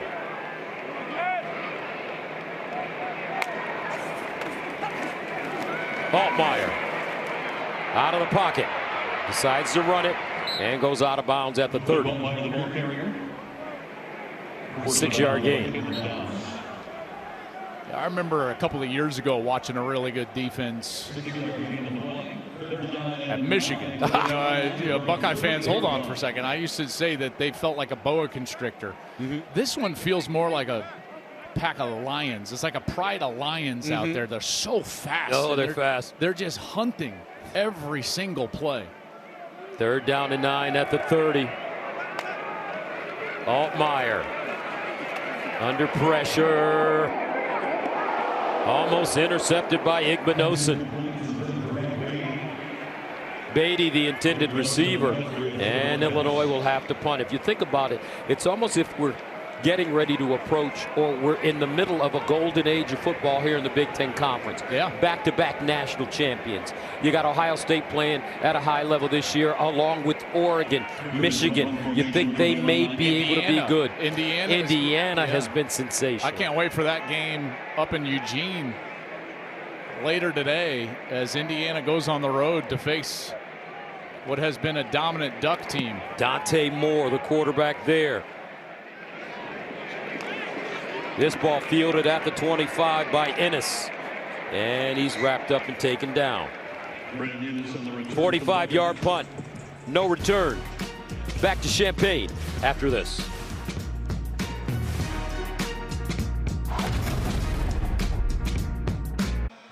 Tomorrow, the ALCS begins on Fox's Cal Raleigh, the big dumper. And the Mariners look to steal Game 1 in Toronto against Red Hot Vlad Jr. and the Blue Jays. Game 1 of the ALCS coverage begins tomorrow at 7 Eastern on Fox. Gus Johnson, Joel Klatt, Jenny Taft, Mike Pereira with you. 1st down and 10 at the 23 for the Buckeyes. Up big, 34-10. Julian Sayin over the middle and incomplete. His tight end, Max Clare, got lit up by Miles Scott. And Scott's going to ask out of the game, but you know, it's been and he's going to go down right here, so we'll get a stoppage. I think he maybe knocked knees or something with Max Clare. Max Clare is a big player, 6'5", 243 pounds. Scott only 210. trying to hit the seam right down the middle of the field to the tight end. Ball is on the money, but you see right there, yeah, their knees, left knees, banged into each other there. There's a big hit from Miles Scott, and he's done a nice job today. I got to tell you, like, this Illinois defense, they've tried to take away the big plays from Ohio State. And you look at the coverage that they've been playing, and it's been soft, right? So they come out with a big zone defense, an umbrella back there, nowhere to go with the football, obviously, so they're trying to play underneath. But even when they only have a single safety, look how deep he gets on the field, trying to take away those shots to these athletic players. And Julian Sayin sees that coverage. Watch these linebackers bailing out, playing soft, so you got to go underneath. And Ohio State has been willing to do that. In fact, they've only had one 20-yard play today. You look at the Texas game, they only had one. Washington, they didn't have any. Minnesota played them a little bit more aggressive, so they took those shots, and they created 6 explosives with their offense. 2nd down and 10 at the 23. Sayin handing it off. But I tell you what, you know, we've been talking a lot about the defense, a lot about the coaches, but this kid right here, Julian Sayin, I don't know, partner, it's just something about him. He's smooth, he's silk, and you can see his confidence is growing every day. Yeah, it was a great report from Ginny earlier about his voice and the confidence with which he speaks. The offensive lineman talked about that this week to us when we were able to chat with him. Guys like Luke Montgomery, the left guard. 3rd down and 8. At the 25, Sayin again steps up in the pocket, delivers out wide to Ennis, and Ennis wrapped up. Bailey jumps on him. He'll pick up 4. And again, just forcing Sayin to check the ball down. I tell you, this Matthew Bailey is violent. He's been all over the field, number 7. We've called his name several times in the run game. There on the outside against Ennis.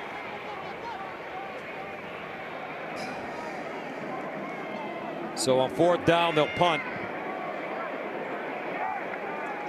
Beatty back deep. Joe McGuire will send it away from around the 15. Bailey, by the way, with 8 tackles.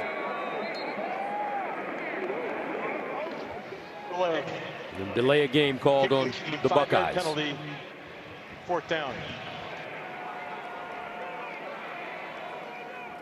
Illinois was set up for the rush here, trying to block this punt, and Ohio State was trying to match them and change their protection around, and it just took them too long. Now McGuire from the 10.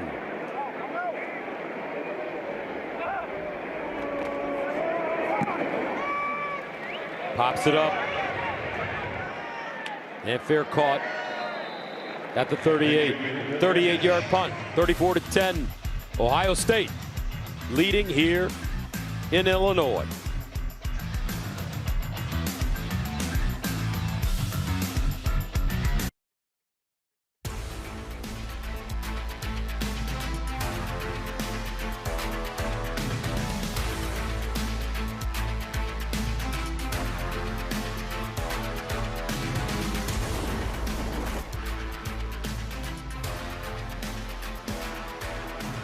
(34-10). Altmaier on 1st down, all day to throw it off his back foot. Caught. Dixon. And Dixon taken down by Peyton Pierce after an 18-yard gain. 8:10 to play. Been a terrific day of college football, folks. We are watching the best team in America, the Ohio State Buckeyes, against the Illinois team that came in here on a 2-game winning streak. Been playing great ball, but just not enough today against the national champions. 2nd down and 4 at the 38. There's another handoff. Lawfery. And Lawfery looking for daylight. Pierce there again as he gains a yard. Jason Moore as well. You know, in this day and age, we see teams, you know, struggle on the road. We saw it last week with Texas and Penn State. And Got the sense like, hey, is this that day for Ohio State? The answer is an emphatic no. 3rd down and 3 at the 37. Different animal. Altmaier. Nobody open. Altmaier finally finds a receiver, and it's Beatty. Hank Beatty's had a strong day. 7-yard gain, 1st down. Illini.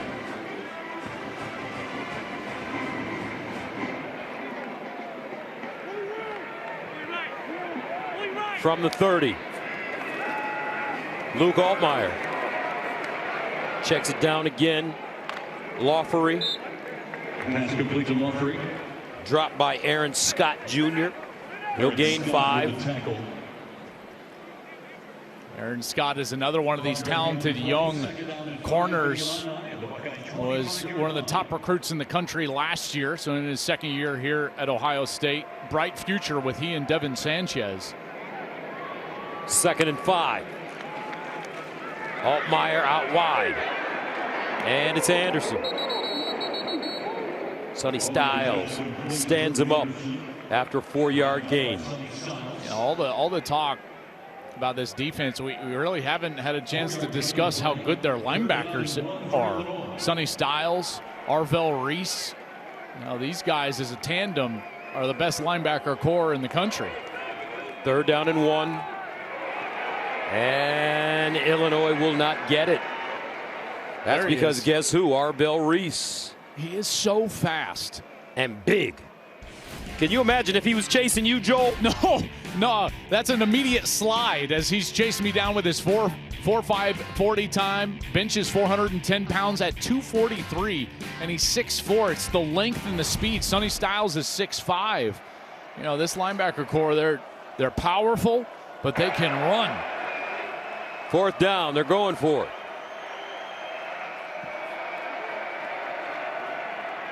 And it should be a 1st down. 1st down, Illinois. Jordan Anderson.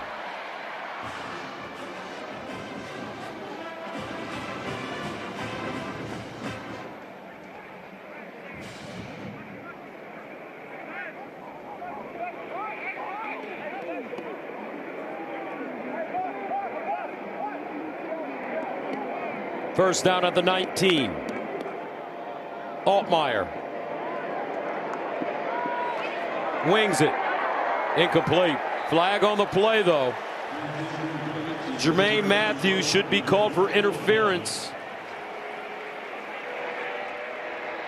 That ball intended for Bowick. Defense number 7. 15-yard penalty from the previous spot.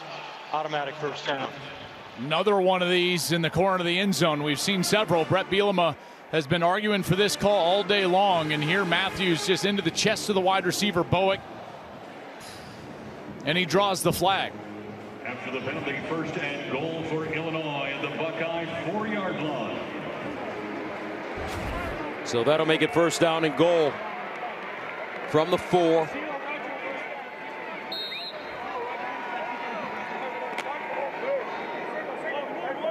Ohio State favored by 15.5.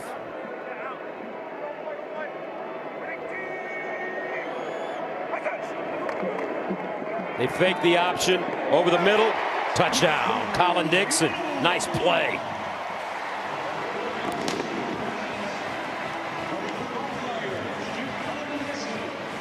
They figured out that offense inside the 5. Watch the misdirection here as Altmaier is going to fake a couple of different times. First on this jet sweep across, then the fake pitch, and then he sets up in the pocket as his wide receiver Colin Dixon late release into the middle of the end zone, and he's able to beat Aaron Scott for a touchdown.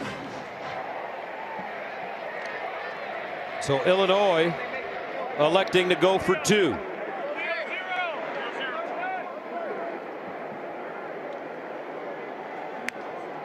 Altmaier will throw it. Looks. End zone. Incomplete. He couldn't find Alexander Kapka Jones.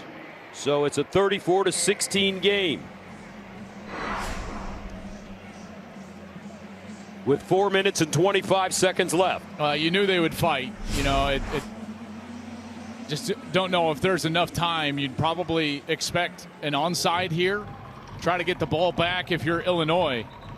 You know, Altmaier has been pretty efficient, 25 of 37 for 183. It's just so difficult. Remember, he came in last week, he threw for 390 yards. He's thrown for 300 yards in back-to-back games. Did it against USC as well. The one thing you just cannot do is you can't give Ohio State extra chances, and those 3 turnovers for Illinois just doomed them today. They also, aside from those 3 turnovers, they fielded a punt on their knee that basically is like a 4th down stop and acts as a turnover. So really it's like 4 turnovers that you're giving this Ohio State team.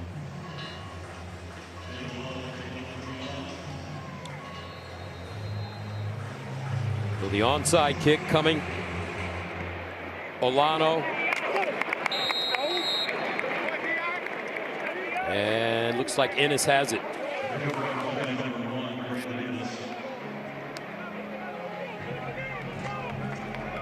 Coming into this game, talking to the Illinois coaches, their goal was to make Ohio State play from behind because there was a feeling that the Buckeyes offense wasn't built to play from behind. What are your thoughts? Well, in order to do that, you've got to start fast, you know, and what they were unable to do is sustain anything early in this game and build that lead. And Brett Bielema also said, you know, the formula for him has been the formula forever, and he's been very successful everywhere he's been. 3rd stop as a head coach. But his formula, Gus, is, and he said it very bluntly to us yesterday, run the ball, defend the run, cover kicks.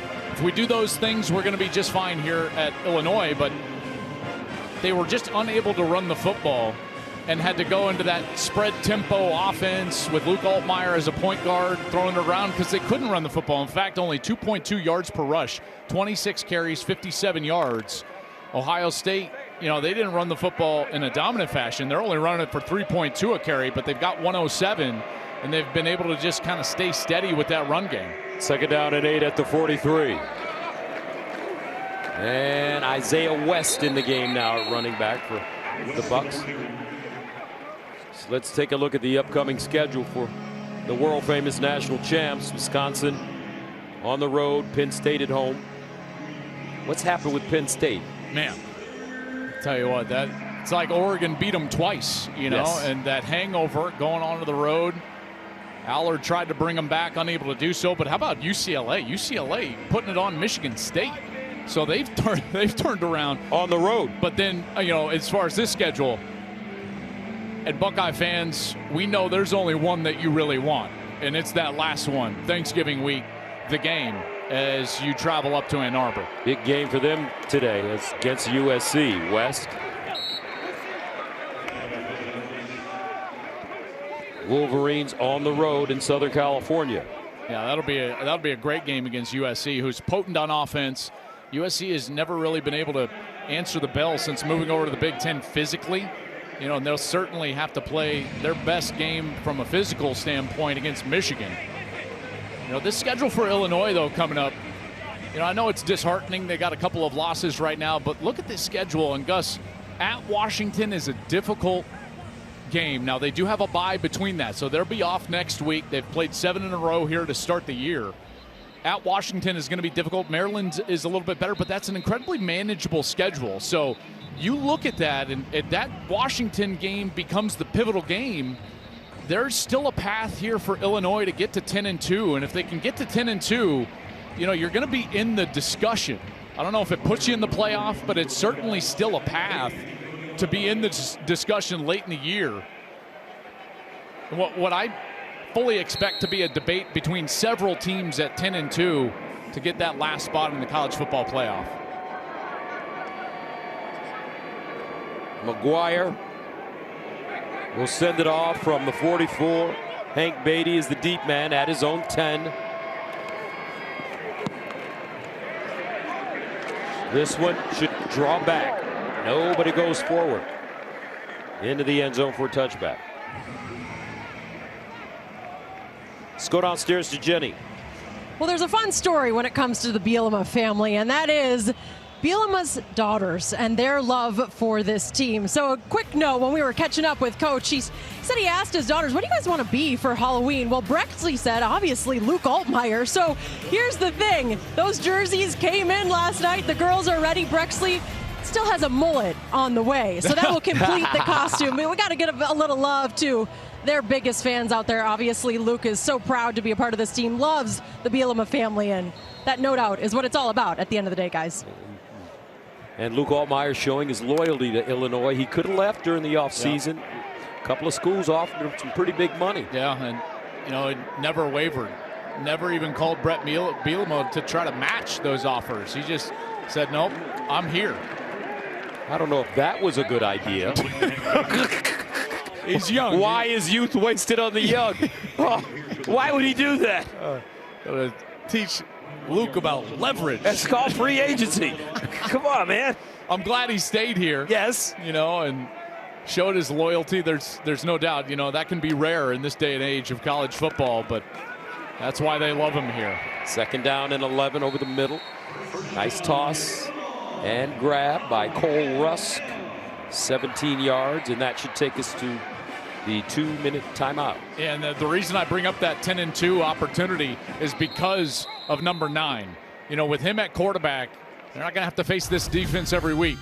So with Luke Altmaier, they've got a path towards 10-2. But today, it's been all Buckeyes. The Silver Bullets. Jeremiah Smith up 34-16.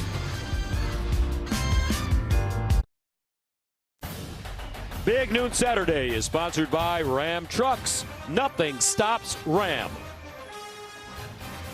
In a few moments, some of you in Texas and Kansas will be taken to the start of the TCU K-State game. That game is also available on the Fox Business Network. Both our games are also streaming on the Fox Sports app. We will get you out there at the immediate conclusion of our game. TCU beating Colorado in their last game, and Deion Sanders, who we love here at Fox Sports, who we love in college football, has been going through some medical issues. You went to Colorado. What's the status on Prime? Yeah, Prime had a procedure this week, a 4-hour procedure, and you know, I'm just hoping and praying everything went well. Great completion there on the outside to Altmaier, but you know, college football is better with Prime in it, and we've seen that over the last couple of years. So, Coach, we're thinking of you. We're praying for you. Yes, we are. And hope for a speedy recovery. The fear that those blood clots that he's been battling at times during his life have come back. First down at the 49. Nice throw by Altmaier to Rusk. He'll get inside the Ohio State 30. A gain of 21.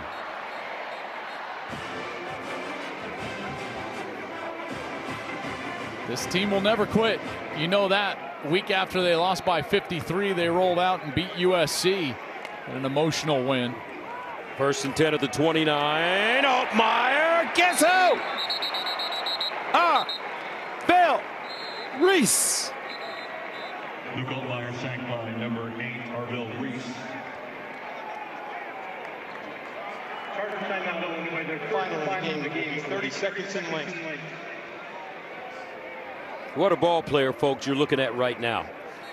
You are looking at a star, a young man that has it, Arvell Reese. See how fast he closed on Altmaier on that pressure? Matt Patricia dialing it up. So here's Arvell Reese, and he's going to be blitzing right here. Downs comes up the back. Tell you, that's a business decision from the back. Do you see the back? He was like, all right, which guy am I taking? Not number 8. I'll take number 2. And Luke Altmaier's like, really? You're going to leave me number 8? That's another sack for Arvell Reese. Man, he's been so productive every single week, making plays. Came into this ball game with 3 sacks, 3 tackles for loss. And I tell you, every week I walk around the field before the game and we'll chat with the scouts a little bit, and I'm like, which one? And they go, number 8. Number 8. 4 sacks for Ohio State today. Altmaier under pressure. Got that one off, and Rusk makes a nice catch. He'll pick up 14. Remember, Ohio State favored by 15.5. Second time you brought that up. part. Here's another throw. I mean, if you're playing for milkshakes. Listen, now let's just if you're playing for milkshakes, as Marv Albert would say. If there's a milkshake on the line, you're watching intently. Or even $1. $1. The gentleman's bet, Mortimer.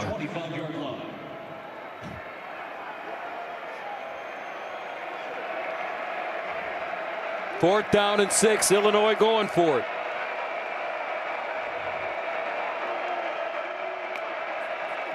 Altmaier under pressure. Incomplete. Matt Patricia brought more pressure. And the Fighting Illini will turn it over on downs. Caden Curry. And if you think about it, Joel, the names we're talking about this year weren't the names that we talked about last year. They had to replace all of those starters. Remember, this is a team that lost 14 draft picks. 14. Led college football with the number of draft picks, and that man, Ryan Day, just reloaded. They're so deep, you know, in an era where it's so difficult to keep your players and establish depth. They've been able to do that. And these guys... Emeka Abuka, 19th overall by the Bucks. Donovan Jackson, 24th overall by the Vikes.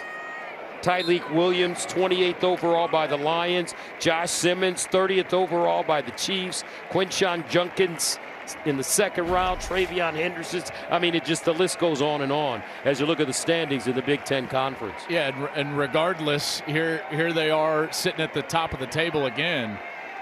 You know, and how about that UCLA team? Did not expect to see them on the first page of the standings, but here they are 2-1 after that 0-4 start. Julian Sayin taking a knee, and the coaches cross. The Ohio State Buckeyes remain undefeated, coming into Champaign and defeating Illinois. Ryan Day. Newt Rockney, not Ryan Day. Same guy now. Yeah. Winning percentage.